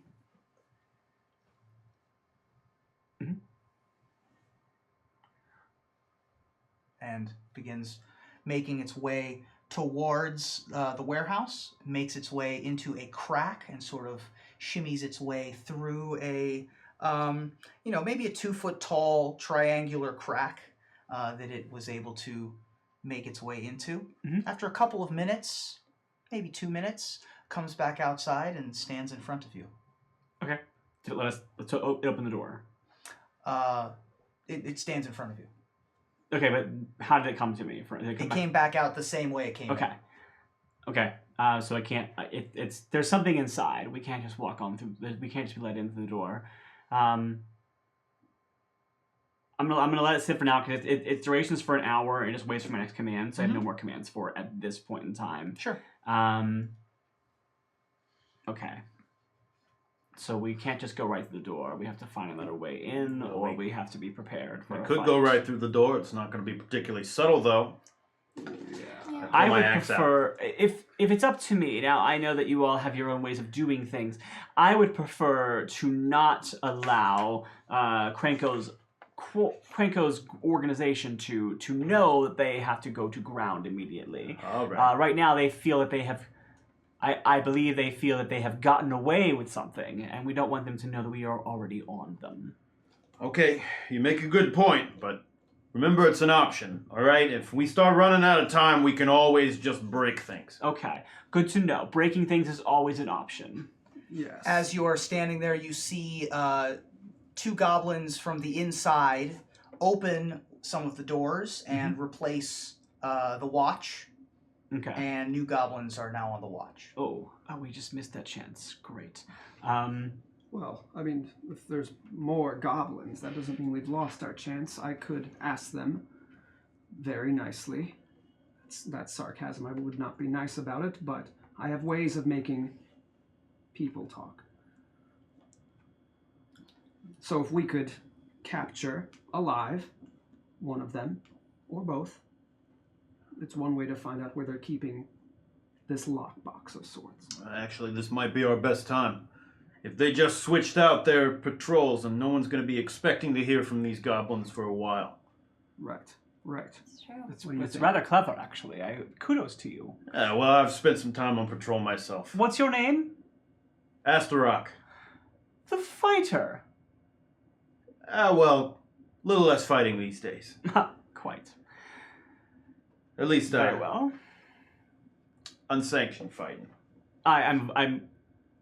I'm aware of your history. Should we be aware of Yeah. his history? I work for the Legion. That's all you need to know. If things go well, we won't have to know each other all that long anyway. That was Oh, okay. quite growing fond of you. As you I sort think that's some of that unkind sarcasm he was referring to earlier. Ah, well, Not I at picked up on a bit of that. Not at all. as you have that sort of cute moment with your compatriots, I hesitate to call them friends. I would as well. It reminds you of one of your real friends, Velma,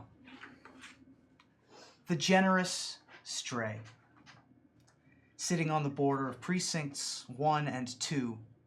All of Ravnica says that it's the city, but you know this is home. Everything that happens that's of consequence happens on the Trans Guild Promenade, and all those people come into the generous stray after their long day's work. This is the real beating heart of Ravnica. All of the noise and the fervor and the hustle and bustle of rest and relaxation of Ravnica's best bar, brothel, and hangout spot are available to you as you get ready for a busy evening. It's warm in here, welcoming. People like it here. It feels safe. You remember a warm home as a younger woman. Early 20s maybe, late teens. A girl in many ways still, though those traditions are different for elves and half-elves such as yourself. Safe. Rustic, in that the word rustic is a good way to describe something that's small and ramshackle, but homey, without saying that it's small and ramshackle. But you... So am I flashing back in a flashback right now? Okay, cool. Technically, flashing back in a flashback in a Yep. We are like there's in a lot just of layers. keeps going we are further. like in Dark Tower went through the keyhole level. Yep. Okay, cool. Yep. It's like this is the part of Frankenstein where the monster is. Okay, cool. Yeah. Fair enough. Sorry, continue your No story. worries. I'm sorry. I was like, wait a minute. Okay, cool. Small and rustic. Okay. But you and your mother make do. It's the south end of Tin Street, down in Precinct 6. This is as close to the Undercity as you're going to get without going there. Most days, you see something different making its way down Benzer's Bridge or up from the Dead Bridge Chasm. Sometimes you'll stroll up to the Wayport and see the merchants and the warehouse workers busy with their daily lives. It's nothing if not entertaining. It isn't exactly the penthouses of Plaza East, but this is home. And it's home because Arthur. Your mother's here at the house, of course, but she's passed out at this point, as is her custom. Once the spires begin to obfuscate the sun, it's time of what she calls her Golgari medicine. And forget about the world for a while. So just, I'm sorry, I don't want to interrupt you but this is like, so am I visiting at an older age then? Because No, this is young you. Okay. In your memory. Okay. So how old am I at this point? 19, 20. Okay. That doesn't quite. Okay, sorry. You're DMing. I'm sorry. I don't want to. Sorry. This is how. It's fine. Yeah. Maybe you're younger. If I'm at home living there, I'm way younger. Okay, then you're way younger. younger. Because I was still a child when I was like okay. Because that was part of the point of. Gotcha. Yeah. So you are younger. Yeah. Much younger. I'd have to be like 8 or 9 at the oldest. Oh, okay. Yeah. Much younger then. Yeah. In that case. Still makes sense. Okay. Cool. Still. Sorry. You're fine. Your mother's here at the house. She's passed out on the bed. She's forgetting about the world for a while. And you can see her through the bedroom door. The opened door to her bedroom. She's happy. You know, you think. She's breathing, so she's alive. You can hear her soft inhales and exhales. And Arthur is sitting there, looking at you. What you think about, child? We were gonna go visit the market today, but I guess Mom's asleep. Yeah. Yeah, Mom ain't doing so good, huh? I mean, she sleeps a lot. She works hard.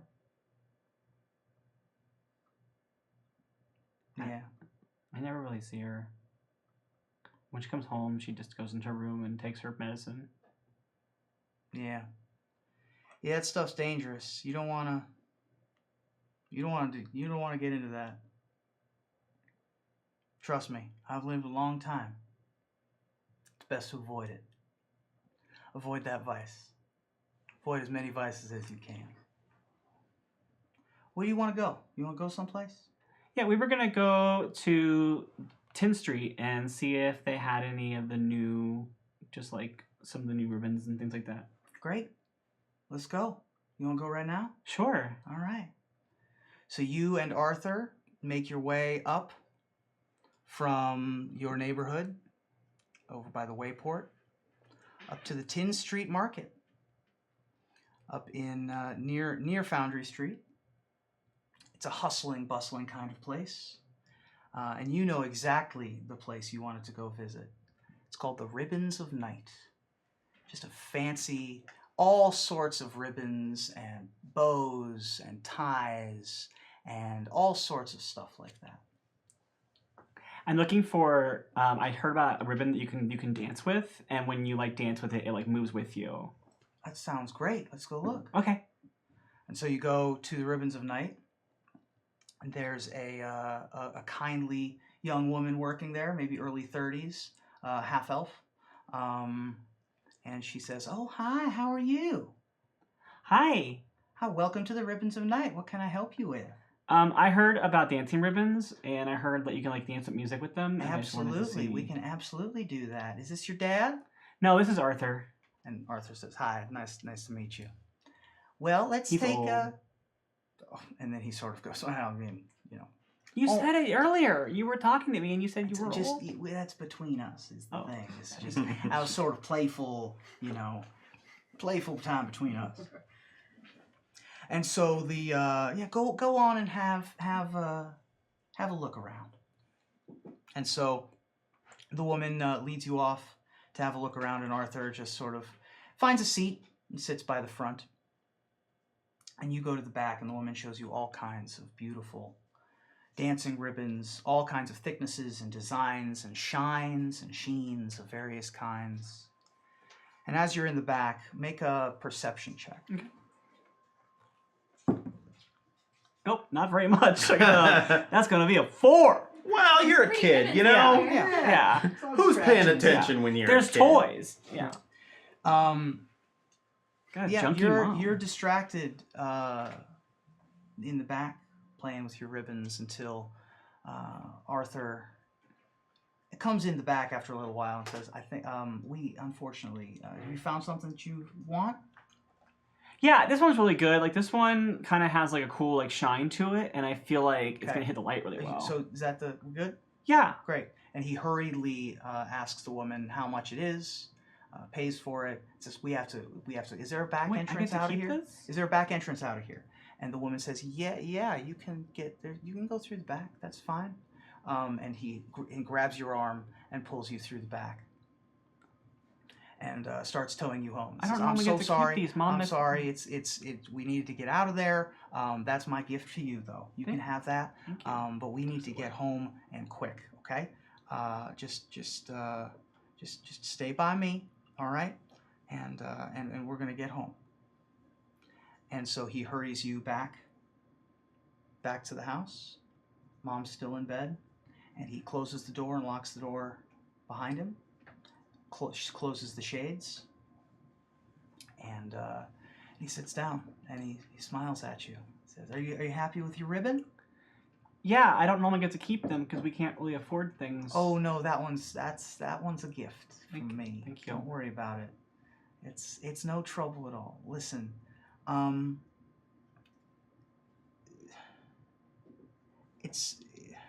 sorry. It's dangerous out there sometimes, you know? Yeah, I go out sometimes, but I don't like because Mom's not around. But I try to come back before it gets dark because Yeah, there's noises at night yeah. and there's like men who look at me. Yeah. Yeah. Have you noticed any men in particular? Yeah, there's actually a older guy. I think he might even be a vampire. The other kids say he's a vampire. We don't really know. We talk about it. He always wears like a suit, and he has a pin that He reaches for a wears. flask in his pocket as he's listening to you. Yeah, he always wears this like pin. What are they called?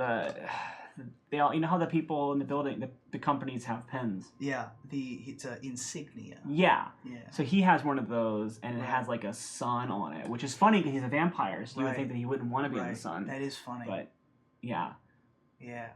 yeah. He told me I was pretty one day, and Well- that I could make a lot of money.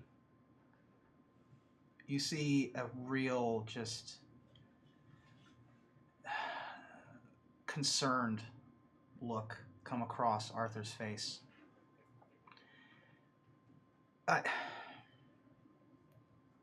I don't know what to do about this situation. I think that this is just very tough. I want to share something with you. I'm an artist a little bit. I write. I'm a poet. Yeah, remember we would sing when I was Yeah. I think I've sung this one to you before. I want you to have this song. And so I'm gonna give you the lyrics, and then you can turn it into whatever song you want. But I want you to have this song. Okay. All right? Thank you. Song. And I don't have a great singing voice as a DM. Go sit you by the fireside, my friend. Look deep within its coals. The answers that are there will help you find your goals. Go sit you on a hillside, my friend.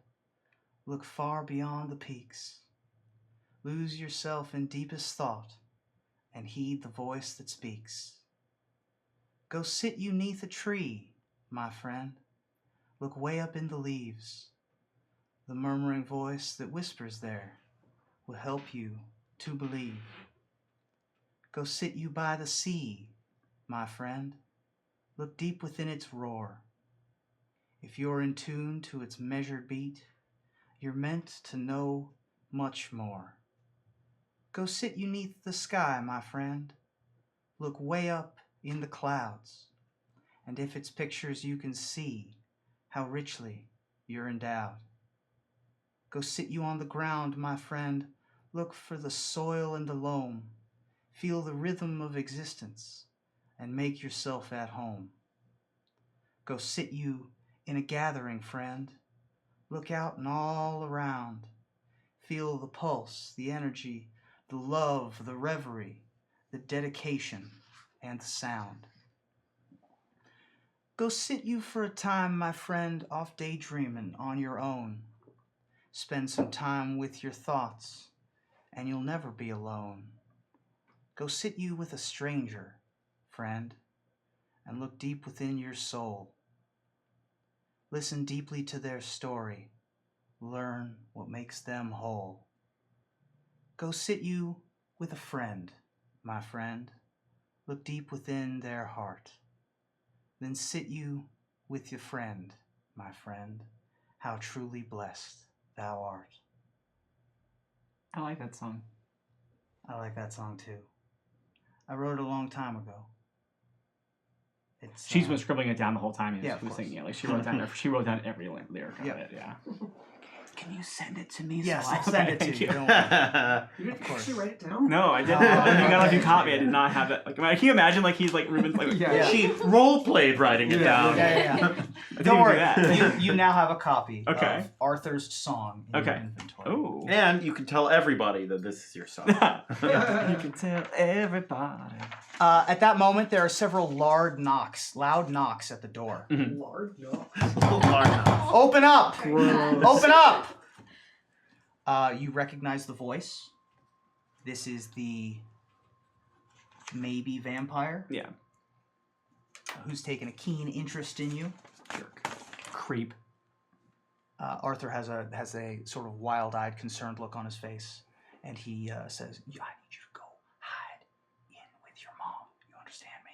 Go hide it. Take this bag." And he hands you a bag. Mm-hmm. He hands you his bag. So he has his bag, but he has another bag. Okay. And it's a small bag. He hands it and the freshly purchased ribbon to you. You need to go hide in the room. Stay very quiet. She goes in the room. Okay. And by the way, this like innocent, like doughy-eyed act she's been doing is for Arthur's benefit. Like she's actually like, so when she goes in the room and she's alone with just her mom, she just kind of like quietly like kind of like straightens up a little bit and just, Mother, I think it's happening now. And Mother, let's see if she's awake.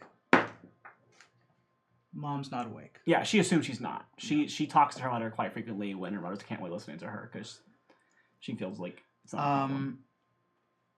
Make a. You're trying to listen through a door. I mean, it's a thin door. Make a perception check. Okay. Nope. Nope. No, My nothing. perception rolls are not. I got 4. Okay. My perception rolls are not doing a great tonight. You're not going to hear. I got that 20 on that intelligence check. You're That's hearing, all I got you're all hearing night. muffled, unless you want to crack the door. You're hearing muffled sounds. You hear Arthur say, "Can I help you?" And then you hear like an angry man's voice, essentially say, and then you can hear Arthur pretty clearly. They're speaking in common. "Oh, I'm terribly sorry. She's not home right now. You'll have to come by later again." I believe if the rumors are true, I'd have to invite you inside. Isn't that correct? Well, unfortunately, we've just put away dinner, and I can't actually allow you to have a visit tonight. I'm so sorry. You'll have to come again tomorrow. At that point, you hear the loud male voice say, "I'm afraid I can't do that. I'm come." And at that moment, Arthur's going to cast Thunder Wave. He does not make his save. Arthur cast this. What level can Arthur cast this at? He'll cast it a little at a higher level. Okay.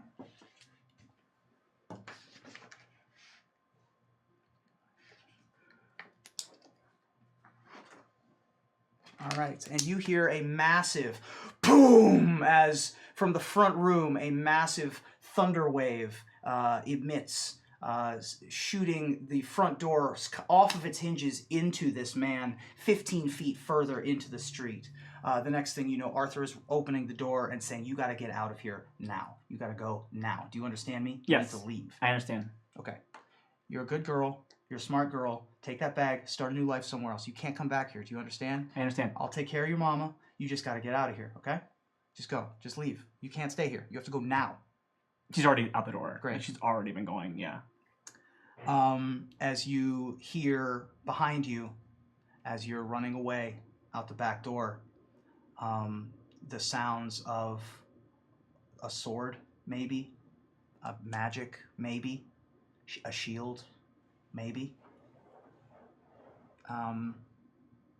Far, far away until it's not a sound anymore. And it's just you and the streets of Ravnica, far away from your mother and far away from Arthur. And as you run, you start running into snow and you're back in the present. Snowflakes sort of reflect lazily off of the street lamps. And you're back.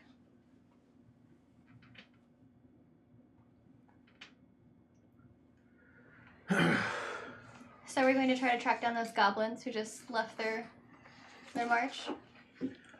Look like there were about 2 of them, right? I believe so. Okay. If we can each take out one of them, maybe we can find out a way in. You up for that, blue boy? Or you're referring to me. You were the one who said you knew how to handle one of the goblins. Right. Well, I didn't mean in that manner. Yes, that's fine. I'm sure the four of us together can take on 2 goblins. But we need them alive. Yes. All right, I'm not saying we're not gonna kill them, okay? All right. I just wanted to make it clear. For everyone, not just you. Where are you all right now?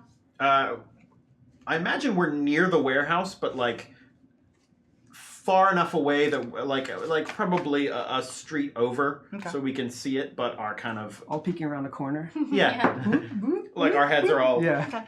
going up.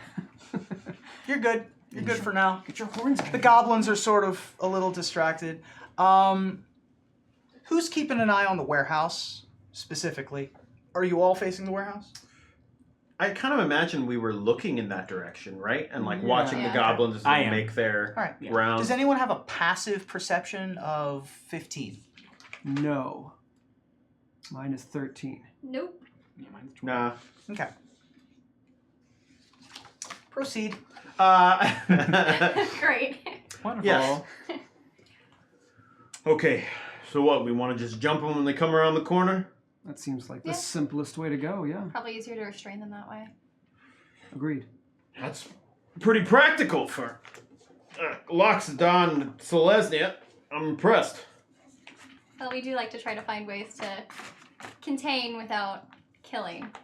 So I'm not gonna kill them. Why does everyone think I'm gonna kill the goblins? just I said I wouldn't kill them. I'm not gonna kill the goblins. I wonder why I think people would think you're going to kill someone. Look, But you're not supposed to. I'm part of the Legion, okay? Sure, things get rough sometimes, but I'm just trying to be effective. We'll bring them in, we'll take care of them, and then we'll get the information, okay? I have a question. So there are 2 goblins, Yes. and we want to isolate one of them from the others. Is that correct? I think Would it be better- easier to just get Both of one by itself as opposed to taking both at the same time, or Whatever we can do, but I mean, okay? the other if one. we can take one goblin, Are they both patrolling together, or are They're they patrolling separate? together. It's, Okay. it's a team of 2. You saw at the trade-off it was a team of 2 being replaced by a different team. of Okay, 2. but I didn't know that team like then went off like their separate ways each. Right, they're or- going together. Okay, so I am going to first roll a stealth to like see how well I can actually hide before they see me. Great. Okay, that is a 6+. That's a 13. For 13 for stealth? Yeah. Okay. Okay, and then I am going to cast Dissonant Whispers on one of the goblins. What does and Dissonant Whispers do? let it make a. They have to save. What are they trying to save against? I think it's Wisdom. They're not particularly wise. Okay. That's a 5. That's a Okay. who would have Well, First of all, goblins. okay. So it takes 3d6 of psychic damage. Yipes! So that's a 1. That's another 1, and I don't like this rolling pad. Okay, so it takes 4 psychic damage, Okay. and then it has to run as far away as possible. So it hears me. It just hears like a whisper that only it can hear. No, nobody else around me. Even they don't hear me do it. They I just whisper like this very thing, and it just makes this creature, this goblin, feel horrible pain and terror, and it just books it and runs off, leaving the other one by himself. Wow. Okay, so this goblin suddenly, you see these 2 goblins sort of chattering with each other in goblin. And one of them suddenly goes, "Ah!" and just starts sprinting. It's very All right, should we be concerned by that? Did they see us? Check out his friend. See how his friend is doing.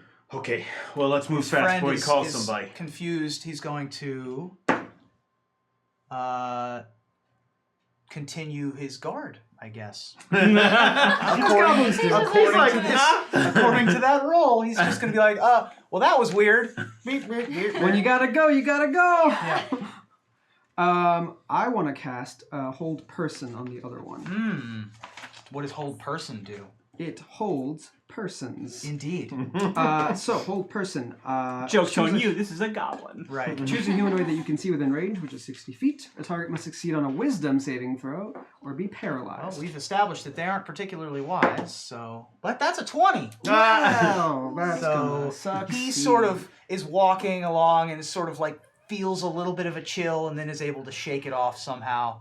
Okay, And- it seems that this goblin is a little wiser than we thought. All right, let me try and do it my way. Oh no. I'm gonna kind of like go down and then just charge at him and try and whack him with the blunt side of my axe. Great. Do it. Okay. So you're attempting to do non-lethal damage. is what Yes. You're saying. Okay.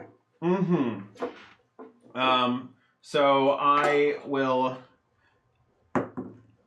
That's an 18 plus 5. That's going to hit. Woo! Nice. Not hard to hit. These No. little goblin boys. And I guess for non-lethal, Just roll your damage, Yeah, and it and just then- won't kill him. Sure. I think that seems like a great way for that to work. Oh, it's hard to get this die out of this die bag. There we go. Box. I said bag. That is an 8 plus 3. Yeah. So Well, that's going to be enough to... That would be enough to murderize this goblin, but you purposefully hit him very hard. but I'm being good. Right. Everyone see that? I could have killed him. I didn't. Blood into the axe, straight to the back of the head. He is on the floor. Not See? bad. All right. I told you I speak goblin. Effective. Yes. I have no Well done. argument. I grab him. I grab the goblin by like the like scruff of his neck, Mhm. and just like pick him up and look both ways and head back to the alley where we had been hiding. Great. All right, got a goblin. Hold person. Get it? Mm. I'm holding a person. Yes, I Is he still conscious? very much do. No, he is unconscious. All right, well, we do need to wake him up for this to work. Kind of shake him. I like the image of a loxodon just like pick him up. Shake his little legs. Make a medicine check. Oh yeah, that works too. This is a medicine check. I was just excited. Celestini are strange. They've got weird hospitals. 18. 18. Big giant Loxodon mitt is just like it's like goblin head Loxodon mitt smack, and now you have a goblin who. And then I'm going to cast Zone of Truth. Okay, what does Zone of Truth do? It makes a Zone of Truth. Indeed. You create a magical zone that guards against deception in a 15-foot radius sphere centered on a point of your choice in range. Until that spell ends, a creature that ends the spell's area for the first time on a turn or starts its turn there must make a charisma saving throw. Also not charismatic. Who would have thought? Oh wait, we all need to make this because we're all gonna have to be stuck for it if we're in the same. Oh, that's Yeah, good who's I point. have in- nothing who's to in the worry circle? about. It's I'm a only if very you want to honest resist. person. It's only if you Oh. want to Only if resist. you want to resist. You Well, can that's purposefully. Okay. Well, I have it's six. not like you have to say something. I know. If they ask Yeah, you a but- question, you can just be like, 12. 12 is a failure. I got a 2, so I rolled a 13 I and got had a minus six, 1. so I'm not gonna say Also it. a All right. failure. GD thing. I had a 2 and had a -1. So Now, I'm is not this, loving this is this rolling goblin math, I'm just gonna say. there now? 6 as well. What do you sure, blame the rolling. He's- I am is blaming the he rolling just math. like, how is he being treated at this moment? I'm asking questions, so I assume somebody else is holding I mean, this I'm the one who goblin. slapped him and woke him up, so I can still have You're him. holding him by the Yeah. scruff of the neck? Yeah. Okay. Up to my eye level, probably. And I'm Okay. standing over him menacingly. Oh, well, then Great. down Oh, to my okay. right. I'm standing next to her menacingly. I have moved over to the Wait, who tried entrance to of the resist? alleyway. Who tried to resist? I did. You 6. didn't? No. The goblin Well, did you tried try to resist? No. Okay. Because it tells me I know who tried. Doesn't really matter. Okay. But if you walk out of it, I totally understand. Yeah.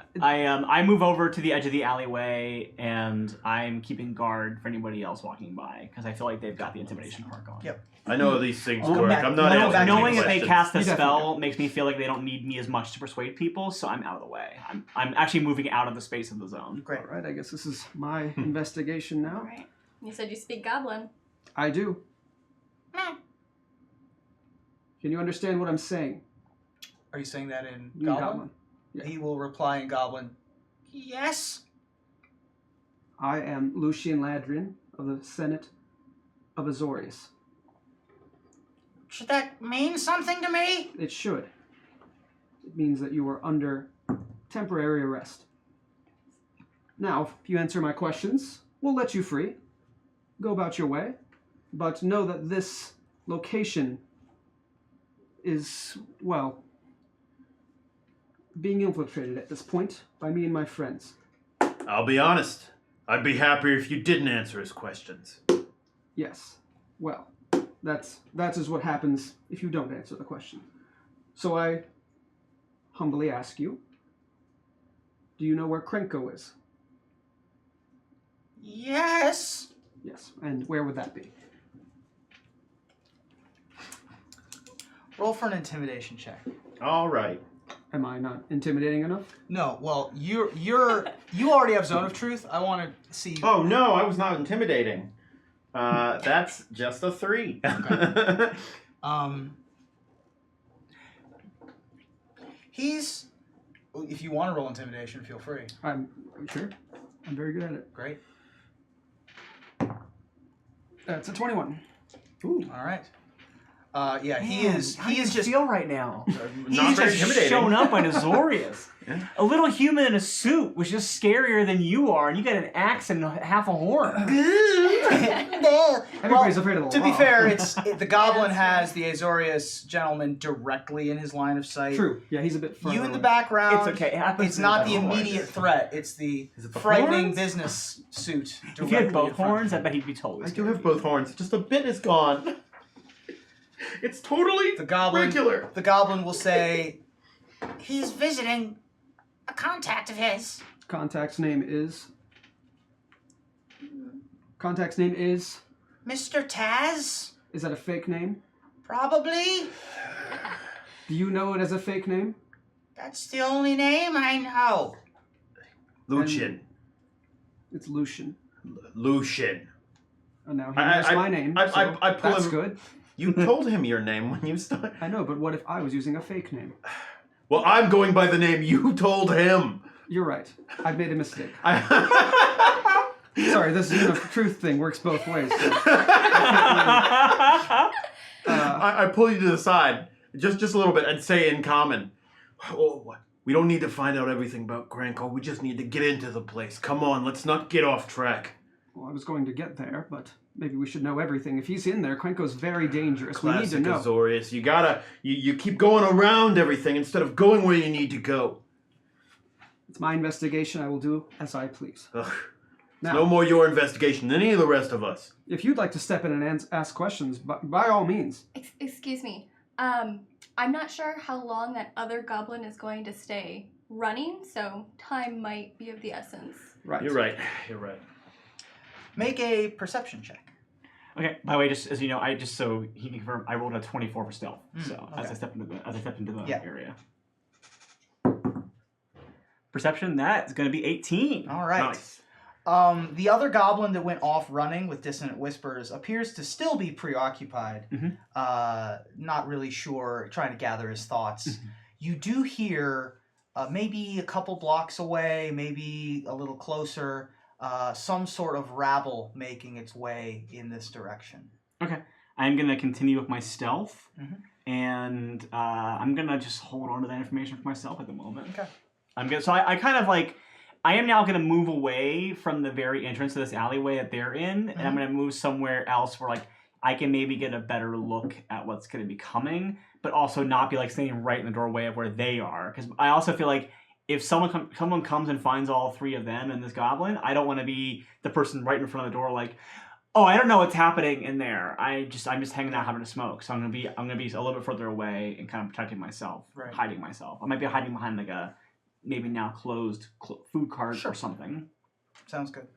Gonna take all that 24 stealth that I can. Sounds good to me. Yeah. Good to know. Now, my Okay. little red friend, where is this lockbox being kept? What lockbox? You don't know of any lockbox? Yes. Yes, you do know, or yes, you don't know? Yes, I do. And where are they keeping it? In the office. On the first floor or the second floor? Second floor. You can see him trying to fight against the zone of truth and being quite unsuccessful. Yes, I would not fight against it. Your rights are essentially forfeited this time. Okay, I don't know what that means. It's best you don't. Anything else you'd like to tell me? No. Now, we've been more than friendly here. So if you want to just help us out, we could help you out. I'm very afraid. Okay, well, we're done here. All right. Well, second floor, warehouse. How Anything do we else? deal with this guy? That's a great question. I mean, I'll leave that up to you. I'm going to turn a blind eye at this. Don't kill him. That's all I ask. I'm not gonna... We could probably knock him out again. Sure. Well, goblins can only take so much brain damage. Okay, This is true. what's gonna happen to it? Is it gonna get dumber? It might get smarter. Worth a shot. Yeah. I'll just clonk it on the back of the head with the axe. Yeah, make an attack roll for me. Sure. Gosh. Don't crit, don't crit, Please don't crit, kill don't crit. this thing. That's an 8, which is a 13. Sure, that's going to be enough. I feel like for a suspended goblin. Suspended goblin, his normal AC is not going to be. But what exactly if you like flashback to when you were at like a birthday party and had a goblin pinata? It's like, and I missed, Sweet and it was candy. a like huge Yeah. failure. Nothing better at a Ravnica birthday party than a goblin pinata. The most racist. So yeah, you have a lumped sack of goblin on the floor now. The rabble, as it is coming closer, is passing underneath street lamps, and you can see that it appears to be several other goblins. If you recall earlier, these are probably the Shatter Gang Okay. on their way. Okay. On the way to the warehouse? On the way to the warehouse. I'm going to let this play out. Because in my head, I'm seeing them breaking into the warehouse and fighting off some of Krenko's people. And then when we go in to get the stuff, there's less numbers on both sides. So this seems like a pretty good opportunity. Do we hear the Shatter Gang coming, Yeah, or we just see Velma? them. Right now, just her. Okay. But as you if you rejoin or are moving back towards the street, it's becoming much more obvious that some rabble is coming down the street. All right. Or my unseen servant lasts for an hour. So whenever that has passed in game time, let me know so I know if it blinks away. Unseen servant is just sort of silently checking its watch. Sounds like we got Standing company there. coming. Well, we gotta. We should probably stop them. Well, let's get inside. Let's get the box before someone else gets it. If we could sneak in before they get in, that might be a better idea. Yeah. Are you still in the alleyway or have you come out to where I'm at now? We had to come out to see them, so yeah, Okay. we came out. I propose a different strategy. And that is. Well, we are technically not here on any sort of official terms. We're definitely supposed to be. If, for example, these two gangs were to take care of each other, and then we left with the box, there would be no investigation as to why an Azorius, a Boros, an Orzhov, and a Selesnya were here. Look, I'm as pro watching goblins take each other out instead of making it my business as the next person, but how are we going to get in and get the box if they're ripping each other apart? It feels to me that the best time to get in and get a box would be when they're ripping each other apart. We're not exactly a subtle group. I mean, sure, maybe You're the two not. of you could sneak in, but the Loxodon and me... Shuffle.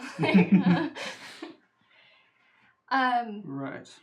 Yeah, and as well, that's a lot of additional bloodshed that probably we could avoid or... If that too. That's You're right. your No, call. we should think about that. Do you think they're not going to be violent if we're here? They're going No. to fight them. I think they are, but I think if we get caught up in the middle of the fighting, it's just going to make it harder to get our job done. Oh, I'm not suggesting that we do.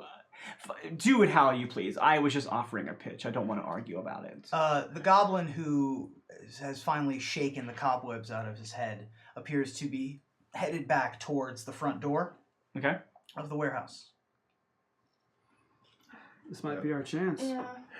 Look, I think you make a good point. This fight's going to be a good opportunity for us, but we just need to make sure that we use it and it doesn't mess us up.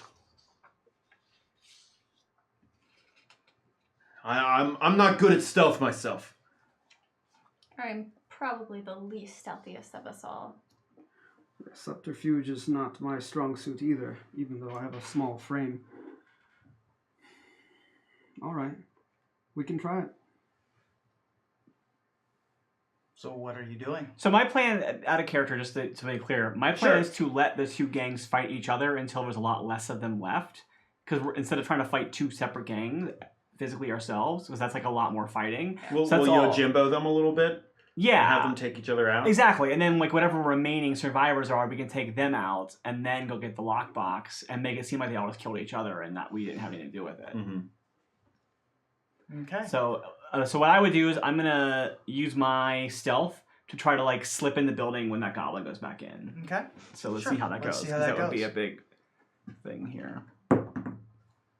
That is a nat 20. Nice. Woo! Natural That is a 20. nat 20 on that stealth roll. Good That's job. I turned invisible, son. You, This is you're in Skyrim somebody stealth. else's I game. know.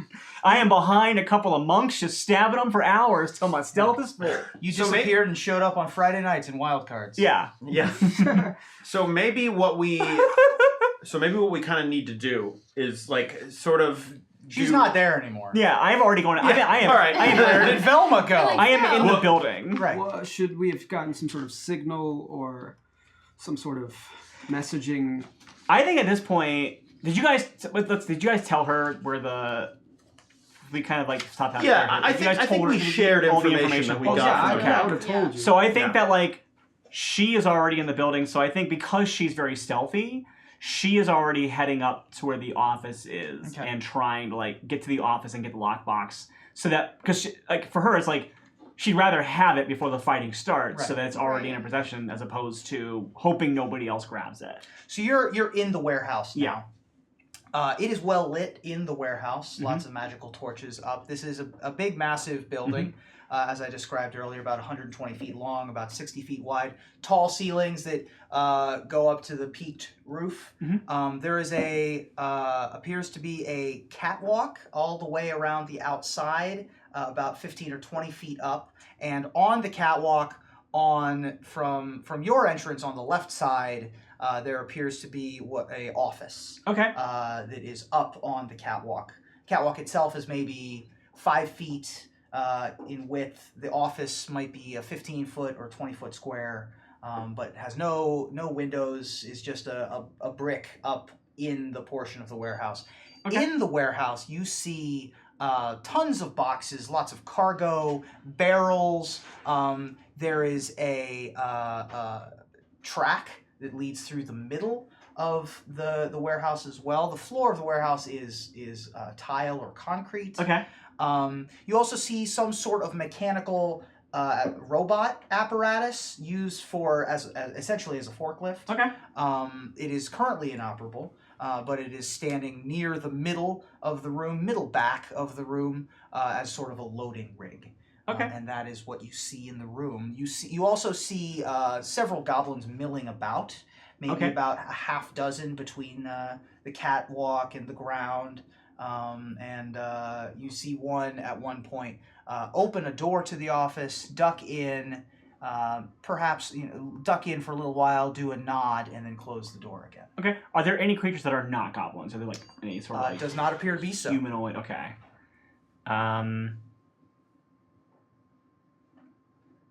All right, I am gonna cast Disguise Self on myself to make myself look like a goblin. I won't be quite as short as a goblin, but I'll be pretty close to short because I'm about 5'5", and so I can make myself like about a foot shorter than I would Okay. normally be.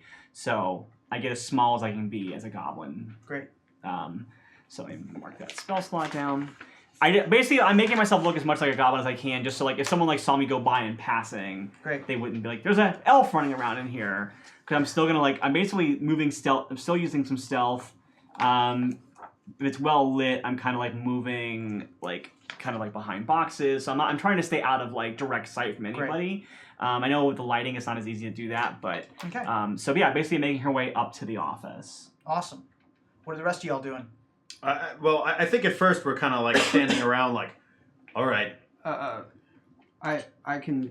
Sorry, go ahead. No, but I was gonna say we can maybe cause a distraction while this is going on as well. That might not be a bad idea. Let's when they start fighting each other, it's gonna get loud. Okay, they don't call them the Shatter Gang because they're subtle. I can try something. Can I try casting message? Sure. So I can point my finger towards a creature within range and whisper a message. Target hears a message, can reply in a whisper. I can cast it through solid objects if I'm familiar with the target. It's 120 feet. Great. Is that cool? Sounds good to me. So I'm going to whisper to you. Okay. You hear a voice in your head that says, Velma, we are waiting to cause a distraction. And you can reply. Okay. Okay, so I respond. I actually also have message, so that's easy. So I can cast Oh it. yeah, so you guys can I just can talk cast it on your next to cell you phone. without. Yeah. Yeah. Well, that way I don't have to like whisper because I think Yes. when I use message, I have to actually like whisper back to you, and now I don't have to. I respond and I say, "That sounds good. I'm going to position myself outside of the office and wait for the commotion to begin, and then as people come running out, I will go in to get what I can." Okay. So that's what I do. I basically get to the point where I'm kind of like around the corner from the office, and I'm watching the office door now intently. So how far from the office door are you? I would say, how big is the building? So the overall space, warehouse is about 120 by 60. Okay. The office is a small 20 by 20 cube, sort of up on one of the walls. Yeah, I'm up there. Like, I'm on the catwalk by it. I would say, because I shake my little turn on the catwalk, I think I would be... I'm going to be within my speed from the catwalk, so I'll say that I'm like 15 feet from the door. Okay. Yeah. And like hidden... Yeah, like, does the catwalk kind of go like around the corner of the office or whatever? Sure. Okay, then I'm kind of like around the corner, like basically if it's a video game, I'm in strafe mode. Like I'm like kind of against the and wall. are you on the far side of the where you entered in? Okay. I'm going in a route that seemed like what I saw goblins doing because I'm like trying to like act like I'm supposed to be there wandering, patrolling. Gotcha. Okay. Yeah, I might not even be staying in one specific spot. I might be like looking like I'm patrolling. I don't want anyone to get a good look at me for a long period of time, so I'm constantly moving. a performance check. Okay. Since we are acting. And I'm gonna spend one of my I'm gonna give myself a bardic inspiration. So can you do that at level 3? It's a bonus action. Oh, I think. Can you give yourself a bardic inspiration? Can you only give it to yourself? I thought you could only give it to I think others. you Okay, then I won't. I I could won't. be wrong. That's fine. Now later you can give it to Yeah. others, but Yeah. Okay. Sure. Cool. So I will not do that. I tried. You Okay. got this. later you Yeah. can inspire You yourself. don't need fine. no inspiration. You're Okay. good. Cool. Okay, that's actually not bad. That's actually going to be a 17 Okay. performance. Yep. Convincing goblin act. Cool. Well done. Do you speak Goblin? We'll find out. I'm going to cast Comprehend Languages, because, I mean, why not burn some more spell slots? Okay. Well, actually, you know, how much time is that? I think I can do that as a ritual casting. So if you have 10 minutes, then you'll be able to do that. Yeah, so I'm going to start doing it. If it doesn't work, it doesn't work, whatever. So What are I'm the rest doing of you that. doing? Yeah, Goblins. Because my performance can be me casting a spell. Sure. So, cool. All right. Goblins are coming down the street. They'll be here in a couple minutes. She's Look, ready when we are. So. Things are gonna get rough. Can you handle yourself in a fight? Oh, absolutely. Okay. I mean, you Loxodon, I know you're all strong, but I've never seen a Selesnya really hold their own in a battle the same way. Oh, we will be fine. Don't worry. I promise you that I can take care of myself. Okay. And should you need help, please don't be afraid to flag me. That's actually more likely to happen. She's pretty tough. Got some thick skin. All right. Well, you know, we'll see how thick the skin is when the goblins start flying. Tutoru, you think back at this point. You've had people tell you that, you know, maybe you weren't the right choice, but you know some people who believe in you as well. So you think back. Precinct 3. All of Ravnica says that it's the city, but you know that this is home. Everything that happens that's truly important in the grand scheme of things is in the shadow of the city tree. This is the real beating heart of Ravnica. All of the sound of the leaves and the peace and serenity of the conclave is available to you as you prepare to leave your station to walk the short distance to your place of quiet contemplation on the outskirts of the Beast Haven. You feel like a kid again. In fact, you are a kid again. Your tusks are shorter, your hands are smaller, your skin just as wrinkly, but that's to be expected. You're headed to your familiar shady spot. This is the place where you meet Mookie. The Beast Haven is beautiful. Animals of all kinds, all shapes, all sizes. Much of it's pasture land as the other animals run happily through the grasses. You can forget about the noise and the fervor of the city. Sort of almost wild here. Truly wild, with no care for the 10th or the rat race of the guilds. It's early springtime, right around the turning over of the new year, the first of Selesny. Grass is sprouting, trees are budding, hibernating insects are beginning to emerge from their long winter naps. Mist still lingers on the hills and leaves in the morning, but the new beginning is well on its way. Leaning up against a large willow tree, standing on a solitary small hill, you see your friend, your teacher, your mentor, Mookie, taking a little nap. How old am I here? 15? Okay. All right, so I'll walk up to him and gently try to wake him. Mookie. Hey. Oh, Totoro! Hello, how are you? I'm good. How are Hi, you? I'm doing very well. I was having a most wonderful dream. This is your favorite place to nap. It is. It's beautiful here.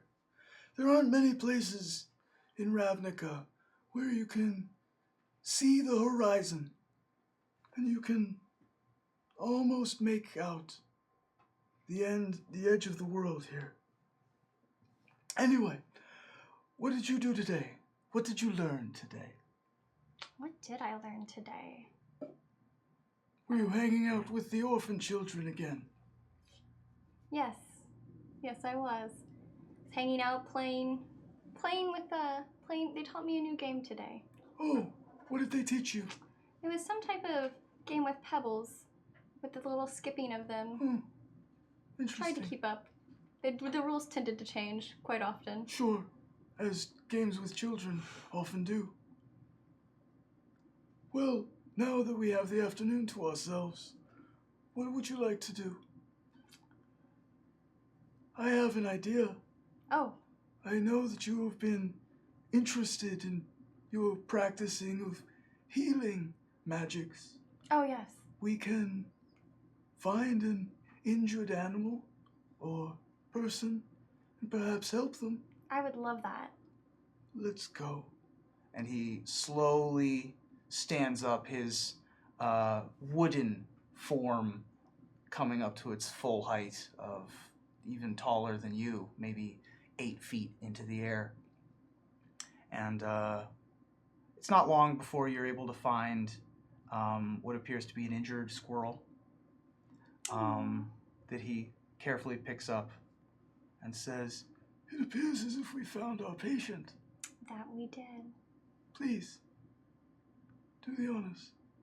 Alright, so I'll take it out of his hand and kind of cup it in mine. And I'll just kind of try to concentrate as much as possible. I'm a little nervous too because I've never done this before, so I'm hoping it works. I'm pretty worried for it, so I'll just kind of take a big deep breath and try to heal it. Sorry, my insulin pump is going nuts. Something Apologies about that. Yep, and then so I'll do that, and then I'll open my hand again to kind of see if it worked. Mm-hmm. And did you cast any spell? I would probably cast, just like, where is it? Spells. It's my, Cure Wounds. Sure.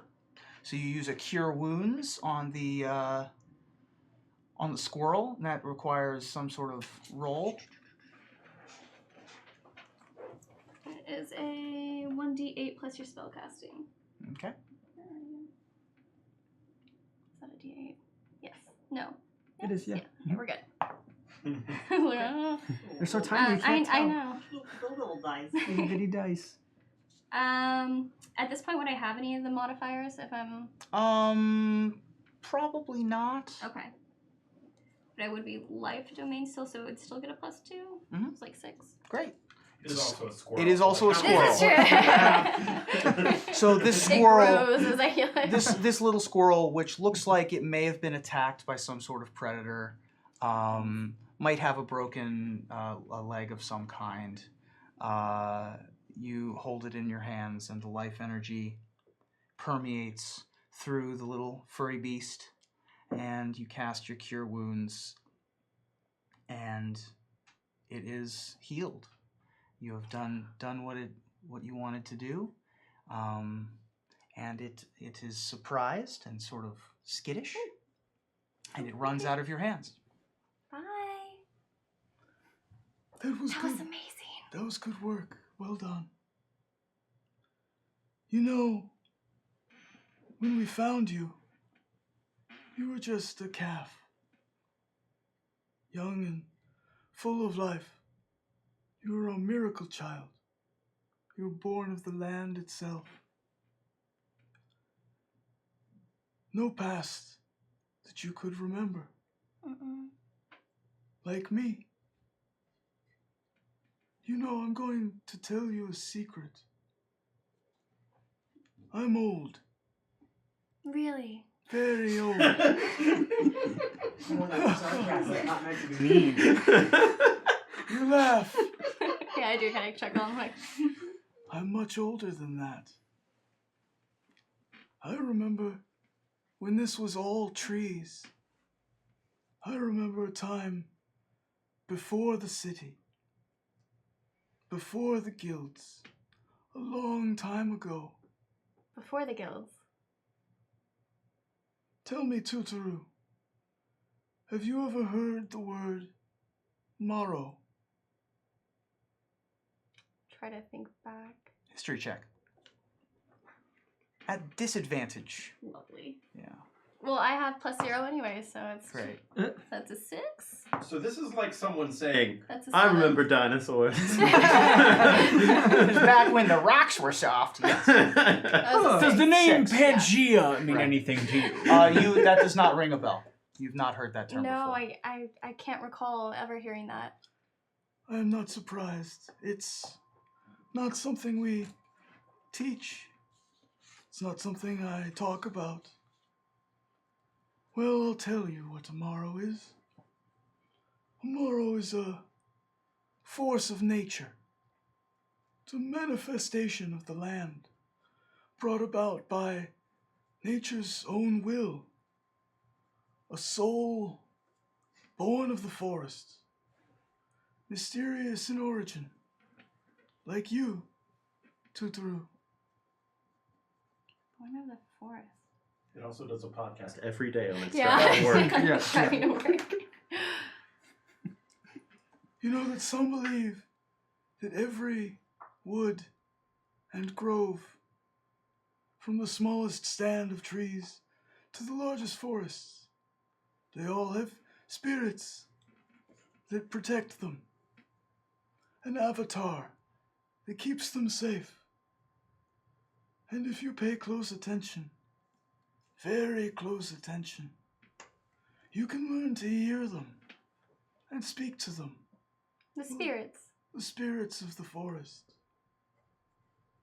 Can you speak to them? Yes. What do they tell you? Oh, mostly that things are fine. That life is good. The sun is shining. Grasses are green. The guilds are good for the forest. We are not important, really, the morrow. The gardens and the wild places are taken care of. Most people don't even know the Morrow are there, and that is how we know we're doing a good job. He sort of has a really happy look on his face. So is he saying that we're all Morrow, or that just he is? No, just me. Oh, okay. Well, there are others. I haven't seen them in a long time.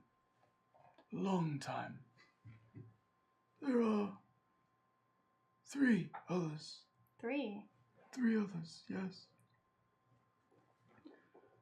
What happened to them? Oh, they're around.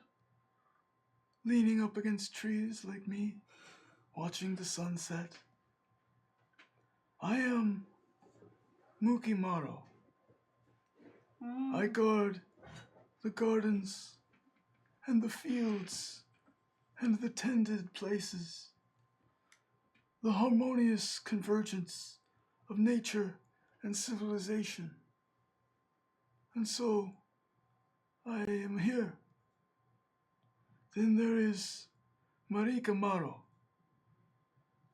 They watch over the fungus and the roots and the loam and the soil and the places where life finds its way in the dark. There is Maili Maro. They watch over the plants and vegetation of the water and the oceans and the lakes and the streams. And then there's Maya Maro. The wild, the untamed, the reclaimed. The 4 of us have watched over these lands for, well, much more than 10,000 years. I can tell you that. You really are old. I told you. I'm pretty old. Or crazy. Okay, Mookie. That's great. Someone cast Zone of Truth on Mookie. Oh. Before the city? What does that even mean? Pretty sure it's been here the whole time. Well, I think that's enough for today. We did a good thing. Just there. For your small furry friend. I think we should lay here and enjoy the breeze. For a bit.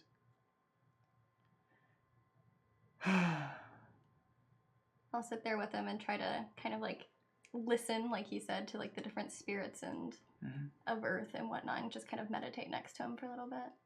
And he stays quiet for a little while. There's birds chirping. Beasts off in the distance being tended to by shepherds. Breeze across the grasslands.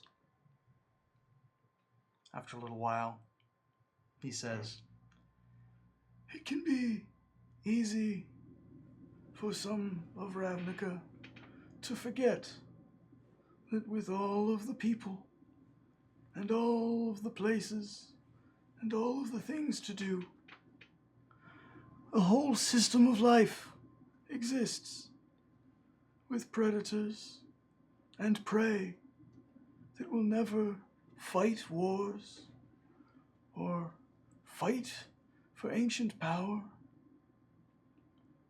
I like relaxing for a bit and worrying about that some other time. In fact, I think it's time for a nap. and he will sort of close his eyes. And as you watch the sun begin to set over the 10th district, you find your eyes also getting heavier. And when you open them again, you're back on the chilly streets of Ravnica once more. Right, so distraction. Right, what was that going to be? Well, the way I see it, goblins are going to be going at each other in no time. Basically, we're just going to need to be able to clear a path. At this point, the rabble of Shattergang goblins has made their way pretty much up to the front door of the warehouse and are sort of shouting obscenities in Goblin. You know, your mother's half goblin, or whatever they would if you understand Goblin. They're all idioms that don't sound particularly insulting if you don't understand it. And various goblins from inside the building now open those big bay doors, and you see about 6 more spill out of the warehouse. You have a bit of a Jets versus Sharks situation here out on the street. That you What do I guys see are from the observing. inside? From the inside, from the office are emerging 2 slightly larger, burlier goblins. Okay. And they are sort of ducking out of the office, trying to look around to see what the commotion is, and they look downstairs. They do not see you. And one of them leaves. One of them leaves to go check that out, and goes downstairs to see what the fracas is all about. And the mood is escalating, and the goblins begin sort of hurling insults, and then they begin hurling objects. They begin hurling, maybe bits of stone from the ground or snowballs at each other, and sort of having a bit of a fracas. Anything you guys would like to do? Is the one that came out already outside of the office? The one Yep. that told... Okay. I am going to try to do a sneak attack on him. Okay. So Go ahead, he doesn't roll your see me. attack. Okay. I'm going to use a dagger because it feels like a goblin-like weapon instead Great. of my rapier. Everyone tells me not to kill goblins, but everyone else gets to kill goblins. Okay. If I was there, I would Interesting. see That that. is going to be a 16. 16 does not hit. Wow. The okay. goblin, what? the goblin Oh. boss has an Oh. armor class of 17. Oh. One away. Actually, let me rephrase that because next to my 17, I see a chain shirt and a shield. Would you attack Okay. with advantage? Because you sneak attack. Yeah. You did? Actually, you know what? I didn't know if you did. Sorry. No. Sorry. Would I, because it's sneak attack, would I get advantage to sneak attack? I'm not a thief. I'm not a rogue. I so. would not say so. Okay. But I'm going to rule that since he has a shield, and usually the shield grants the +2 to AC, and because you were coming at him from behind, Okay. the shield isn't going to help him out. Okay. So, So I did hit him? from his back, he's going to have an AC of 15. Okay. So I'm going to rule that you hit him. Okay, cool. But wouldn't he be wearing his shield on his back? Not if there's Okay. goblin gang people coming out at the front door. Friggin' Okay, and narc. I am gonna use one of my bardic inspiration. I'm allowed to do this to make psychic blades, which means that I Right. expend it, and I also deal psychic damage. I think it's one. I think it's either 1 or 2. I think it's 1d6 at this level. Okay, Yeah, go ahead. on top of the damage I do. So, so the Excellent damage. news. What's that? Excellent news. Yeah. So the damage I do with the dagger is 1d4 plus 2. So I'm gonna roll that first. Okay, so that's gonna be a 4 of that damage, Okay. and then the other one is going to be me doing a d6 plus nothing else. Okay, so and that's gonna be 4 psychic damage. So Okay. so I did the first 4 was the first 6, right? Yep. Was I rolled so 6 piercing damage and 4 psychic damage. Great. Yeah, that hits him like a ton of bricks. He is not very much in a pleasant situation right Okay. now. Cool. That was a surprise round. Yeah. Now we're gonna roll initiative, everybody. Yeah. I'm gonna be rolling initiative for all of my beasties, and you're gonna be rolling initiative for all of your stuff. -1, so 8. But we're still outside, and Y'all are she's still outside. right? She's inside. Okay. I have an 18. Okay. Who has 20 or higher?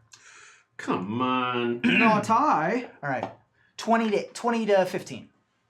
18 Velma. Yep. Anybody else? Nope. 15 to 10. Nope. Okay. So this is Keep on going. Velma, do some damage. They have cool. 10 to 5. Yes. No. Nope. What did you get? All right. What'd you get? 8. 8. 4. 4! Yeah, 4 buddies. And then The law moves the slow. law Anyway. twins at 4. Top of the round is Velma. Okay. How bad does this goblin look at this point? He's pretty bad. Okay. I'm going to cast Vicious Mockery on him. Great. And I'm going to say, what am I going to say to him? I'm going to say, guess you've been out-goblined by the best. Very nice. Okay. And is this a saving throw? Yeah, he rolls I think it's Wisdom. Let me just make sure. Yeah. Well, that's a low number. Okay. So Yeah, it was Wisdom, and I'm going to roll. So I get him? I heard You him? got him. Oh, cool. You heard So him. that's going to do 3 psychic damage to him, and he has disadvantage on his next attack. oof. All right. He's still up. Yeah. But he's going to have disadvantage on his turn, which is now. So he's like reaching into his back. He's not pleased about the situation. And he is going to come at you and make 2 attacks. Okay. He's going to pull out his scimitar. The first one is... Again, disadvantage. Right. 13 to hit? That's with disadvantage? With disadvantage. Okay, so that does hit, yeah. That one hits, okay. And then less. Not Okay. 7. Okay, that one does not So the scimitar is going to deal you 3 slashing damage hit. Okay. as he hacks his way into the thing that just hurt him bad. Okay. It'll be the goblins outside turn now. They begin attacking at each other, hacking and slashing away with their claws, and their the ones in the back are attacking with their light crossbows. And you hear lots of goblin yelling actions at each other, and most of them are just stabbing each other with daggers, but don't seem to really be paying much attention to the rest of you. Speaking of the rest of you, Turturu. Sorry. Tuturu. Turturu. So We're all just gonna do that every time the name is said. And we're gonna love it.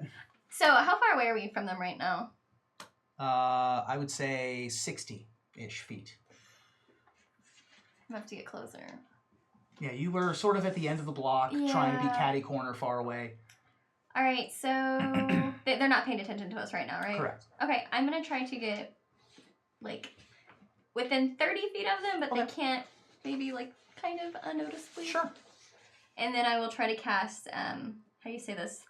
Thaumaturgy? Thaumaturgy. Yes. Great. And I'll try to make little harmless tremors that last for about a minute Okay. to kind of spook them, maybe. And is there any roll for that? Or... No, it just happened. Well, actually, hold on. Let me double check. Yeah, I think this is just like Yeah, I a, think Yeah, that it's just just- sort of it's just a happens. small All thing, right. Roll for, how about that? I like that. Roll for an intimidation. All right. roll for With your- spooks. Roll for spooky. Well, what's your intimidation modifier? +1. You have the same as me.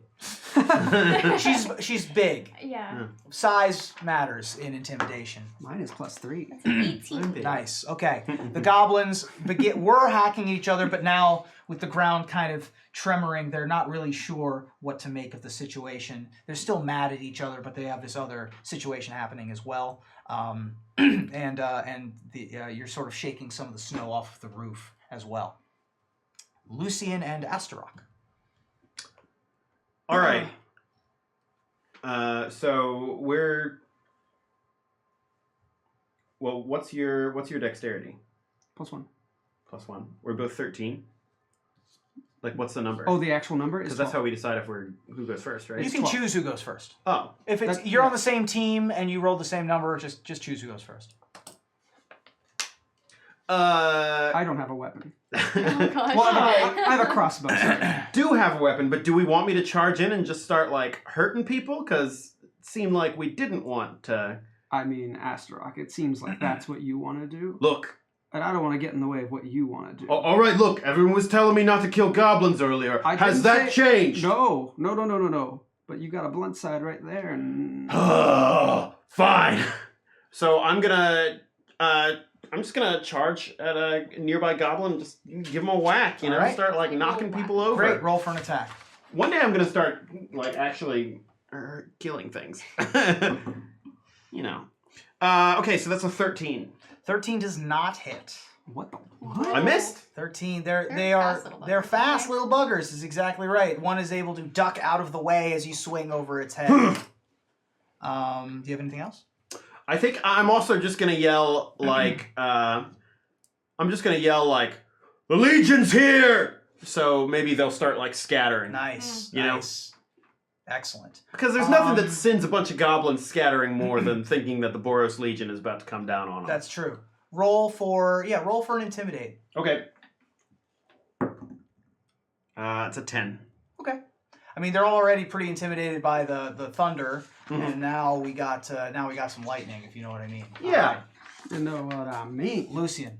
If I know what I mean. Okay, I will cast a command Ooh, okay. against the goblin that he just tried to attack, and I'm going to give it the command of grovel. So it must pass a wisdom saving throw. Grovel. 17. 17 will succeed. All right. Which well, means it does not do that thing. But correct. I will use Voice of Authority immediately after I cast a spell on an... Nope, JK, I won't. It's on an ally. The goblin is not Not my an friend. ally. Yep. Unless... Unfortunately, he does have your full and undivided attention right There's now. room for negotiating. I'll move closer, but not in melee range. of Up anybody. near where Churcharu is. Yes. Probably? Yeah. Okay. Mhm. About 30 feet away from the action, as opposed to where the Minotaur is up in the thick of things. That Right. sounds good. Back inside, Velma.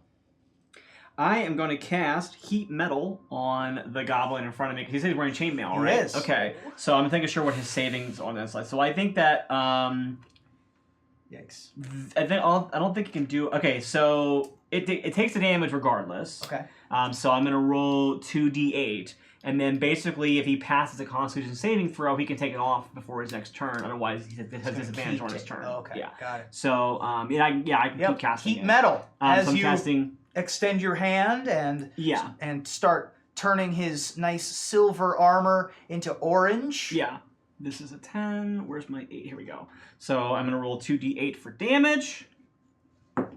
That's a 1. That's not a lot of damage.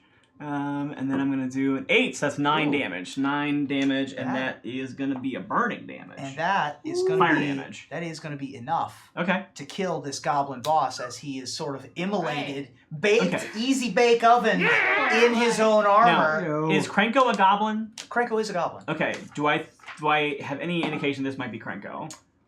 Make a investigation check. Okay. His name tag says, "My name is Cranko." Yeah. Well, I mean, like, there's anything I know about Krenko. I know criminals. Wait, what? Sure. That's going to be a 20, a dirty 20. Yeah, context clues suggest to you this is like not the highest grade armor you've ever seen. There aren't a ton of goblins here. Like, there are some. Okay. But and this is also not like a swanky part of town. Okay. But I know he's also on the lam, so I'm not He's also expecting on him the to be- lam, that's he's not fair. hanging out at my club tonight. Like, Right. Yeah. This was not Krenko. Okay. So while they're doing the rest of their thing, I go into the office and look for lockpicks. Great. So now you're in the office. It is a 20 by 20 room, but it is a goblin office. I mean, it's, there's not a lot here. It's a sort of like a makeshift living quarters. Okay. Like it looks like some of the goblins that are working here have cots set up here. There is a heavy wooden table that is ringed by a bunch of chairs. And you do see a box. You do see a strong box Okay. over in one corner of the room, sort of hastily placed over in the corner of the room. Okay. I'll let them play out their actions Great. before I move my next turn. It is the goblins' turn. The goblins' turn. They're gonna. Well, some of them are gonna begin to flee, and some of them are gonna stay. So we'll say about half the goblins are like had enough of this, and they are going to start scattering in various directions. Remaining goblins are going to. I imagine the Shattergang goblins are like, all right, this is more than we signed up for, and they are GTFOing.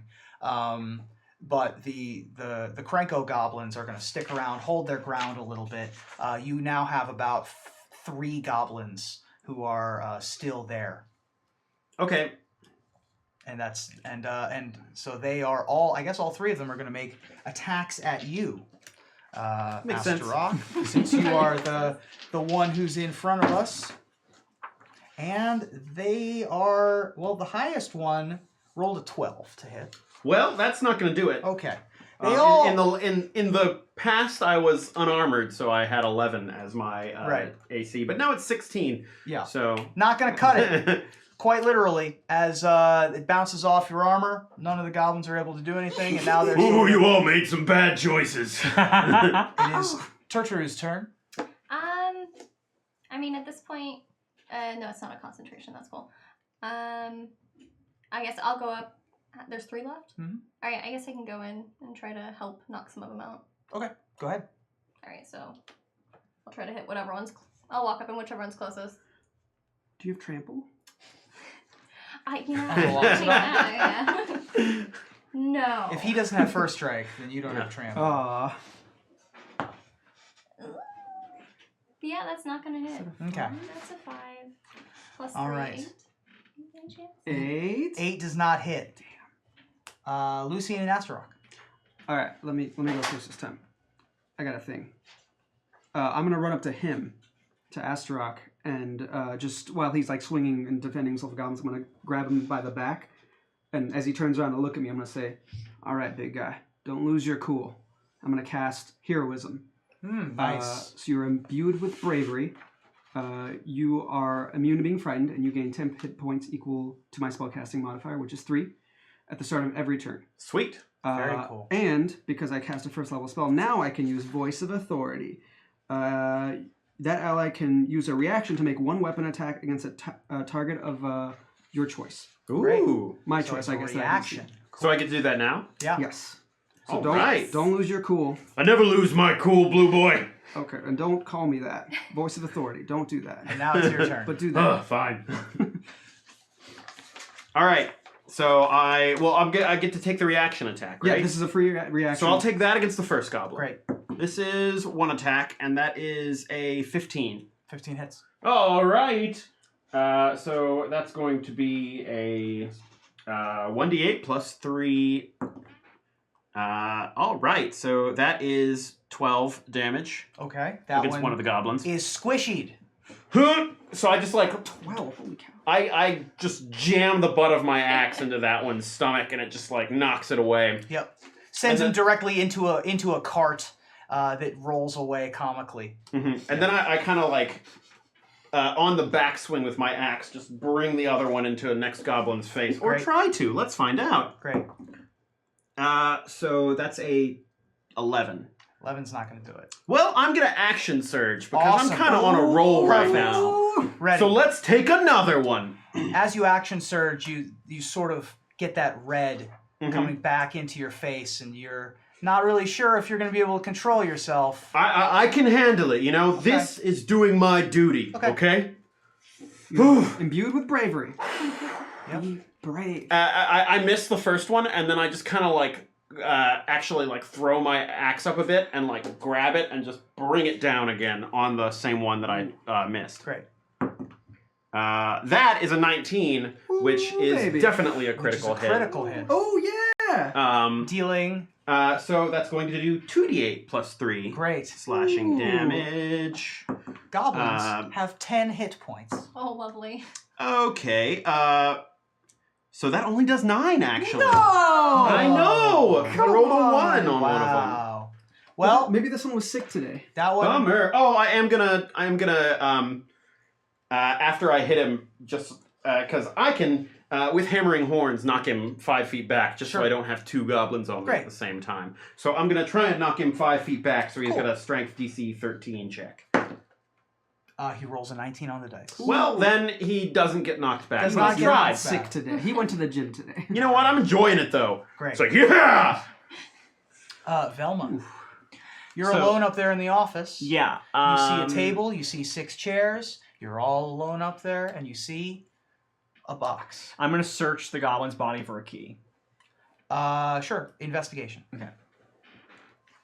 Because there's a secret, and that's driving Velma crazy. Yeah, that's a 1. So, Natural 1? yeah, that's a nat 1. That's No, a critical no fail. key. No yeah. key. Yeah, I burn my hand on the... Sometimes you just don't find a key. Is that like for fails, I burn my hand on the metal that I Right, actually exactly. heated up. So I'll take a point of damage for that. Oh, yeah, I forgot. So yeah. Okay, so at this point, I just go running down the steps with the box, like, okay, we got it, let's go! Great. Yeah.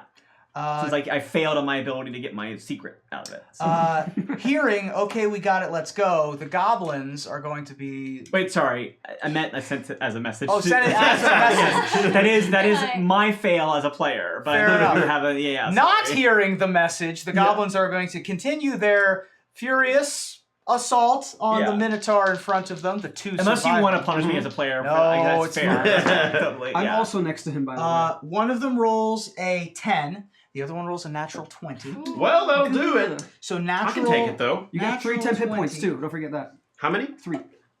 You gain 3 at the start of every turn. One of them just manages to get you right in the right spot with their dagger, dealing you 8 Ooh, piercing damage. that's a solid hit. It's a solid strike right there. Take fire. And they are going to right, sort of yes, chitter angrily at you. Turturu? Tuturu? Tuturu! I will. Which one just hit? Whichever one just hit him. I'll cast Sacred Flame on them. Okay. Ooh, yeah. So flame-like radiance descends on the creature, and they must make a Dex saving throw or take 1d8 radiant damage. Okay. They are dexterous though. I have a What? 19 So on they the are dice. dexterous though. So half damage? No, No, I don't think they take cantrip, any. Yeah, it doesn't do anything. Oh. Two So dollar cantrip. avoids the attack. Astaroth, Lucian? You know what? I'm going to he stabbed me, and I'm just going to immediately use my second wind to. Oh, I gained 3 temporary hit points though. Does that heal me? With No, the, it's just more temp hit points. Just yeah. more temp hit So now you Okay. get 3 more temp. I'm still going to use my my second wind. Okay. Just because. So I gain once per short rest. I can just gain 1d10 plus my Great. fighter level, which is 3. So I gain 8, which I basically just take that hit, and I'm just like, whew, I'm gonna use that adrenaline rush, and then I'm going to attack the goblin again. Great, do it. And that's an 18. Hits. So that it's an 18 plus 5, so it's Yeah. a 23. And then there it is. Ooh, so that's 12. 12 is gonna put it to bed. Hooray! So either lethal or non-lethal, up to you. This guy stabbed me, so I think I just hit him with the axe. Okay. Accidents happen. Accidents. Oh, wow. Wow. High scores. Okay. It's also once you've assaulted an officer of the Boros Right. Legion. It's like, what can you do at that point? Yeah. It is now the goblin's turn. The goblin, one goblin remains. It wants to get out. He is going to use the disengage action as a bonus, and then is going to start running the heck away from you people.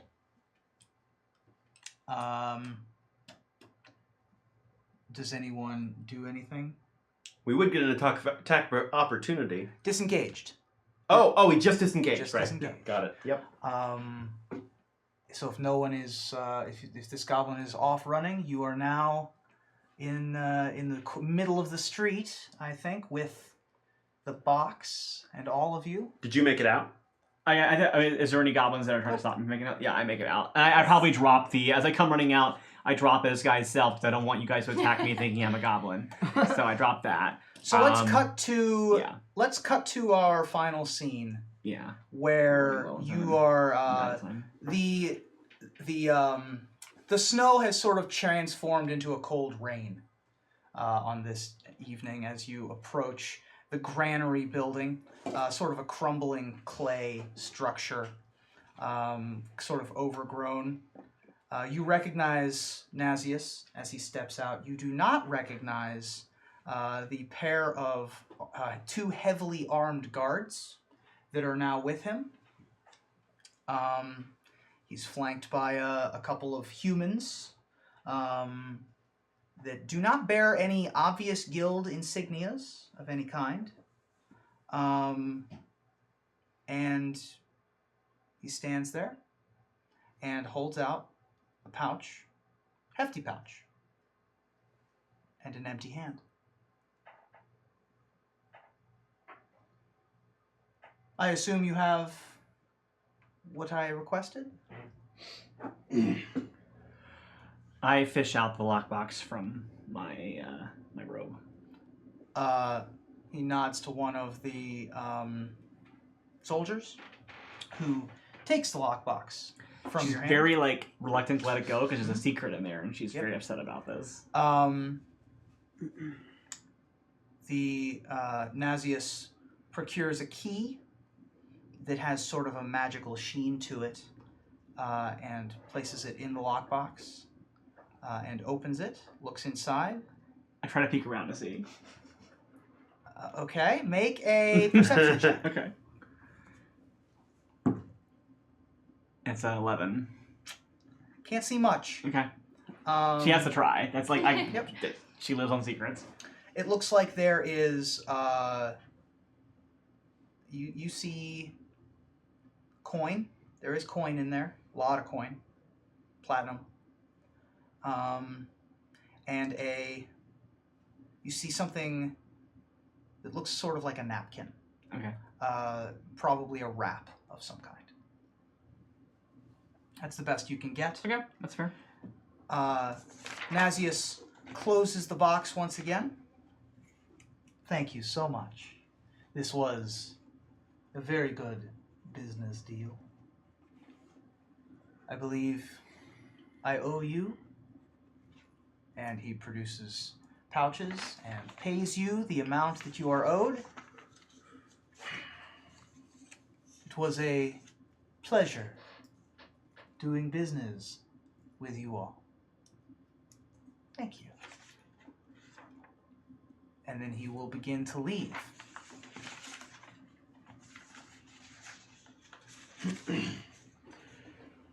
Well, that was pretty easy money. So it occurs to me that you are indebted to an organization for actions that you maybe should have taken differently in the past. No, she doesn't say it to you. She says it very much assigned to him. Yeah. Oh, okay. Yeah. Would you like a chance to work off some of that debt? That's what I've been trying to do in the Legion, but yeah, anything I can get doesn't hurt. You know where I work, correct? You know what I own. I admit wouldn't admit it to any of the other boys of the barracks, but I'm a pretty big fan of your place. Would you like to help protect it once in a while? When you're not already occupied. Yeah. Yeah, you know what? I very much would like to do that. That sounds like a good time. We'll make arrangements. Okay. Could always use a little extra coin. Okay. You work on tips. You're working off a debt. She's not going to pay you on top of paying. Sure, I get it. Yeah. Is there anything else before you all head off in your separate directions? Well, It was good to see you again. it was good to see you too. We should catch up sometime. Yeah, absolutely. Yes, we should. I will try to get out of my piles of paperwork and come out and see the sun sometime. Beast Haven is lovely. Yeah, it's yes, I hear. Maybe we could visit a place to have a drink. Oh, yeah, we could probably do that. All right. As the four of you make plans for the future, sort of go off on your separate ways for now, but with paths likely to intertwine in the future. That's where we're going to end tonight's show. Thank you so much for watching The Broken Pact here on twitch.tv/DND and twitch.tv/SavingThrowShow. Be sure to tune in next week for the next episode, but right now, you can go switch over to Saving Throw Show, twitch.tv/SavingThrowShow, and join us in a few minutes for Talk Pact, the official after show for The Broken Pact. Thank you all so much for joining me. Feel free to let the folks at home know where they can find you on social media. Well, as I said, my name is Jordan Pridgeon. You can find me on Twitter at Jordan Pigeon. And also check out the other show I'm on Saving Throw, which is Wildcards on Fridays at 8 p.m. And check out the podcast I'm part of, This American Lie. It's an improvised NPR parody podcasts, which I enjoy. I'm Rally J. Silverman. I'm at Rally J. Silverman on Twitter. You can check me out there. You can also find I'm in a comedy special that is on Seed and Spark, which is called Everything is Fine. So check that. Everything is Fine. It's so go to seedandspark.com/fine. You can check that out and look for my Doctor Who reviews on nerdist.com. I'm Grav Galati. You can follow me on all the socials at double GXG. That's the word double and then GXG. And you can also catch me on Wildcards at Friday nights at 8 p.m. on this very channel. Well, not this channel, sorry, at twitch.tv/savingthrowshow. I'm Ashlyn Rose. You can find me on Twitter at Ashlyn Rose or on my stream at twitch.tv/Ashlyn_Rose, where I stream a lot of basically magic or cosplay. And I have been your Dungeon Master, Ruben Bressler. You can follow me on all the socials at MOXREUBY. Catch me on Wednesdays on the Magic Mics podcast, MAGICMICS, where we talk about all things Magic the Gathering. Thank you so much to everybody who tuned in this week. I'd like to give a special thanks to Wizards of the Coast for all that they do for us. I'd also like to thank A.E. Marling and Emmett Fury for helping me bring this world to life.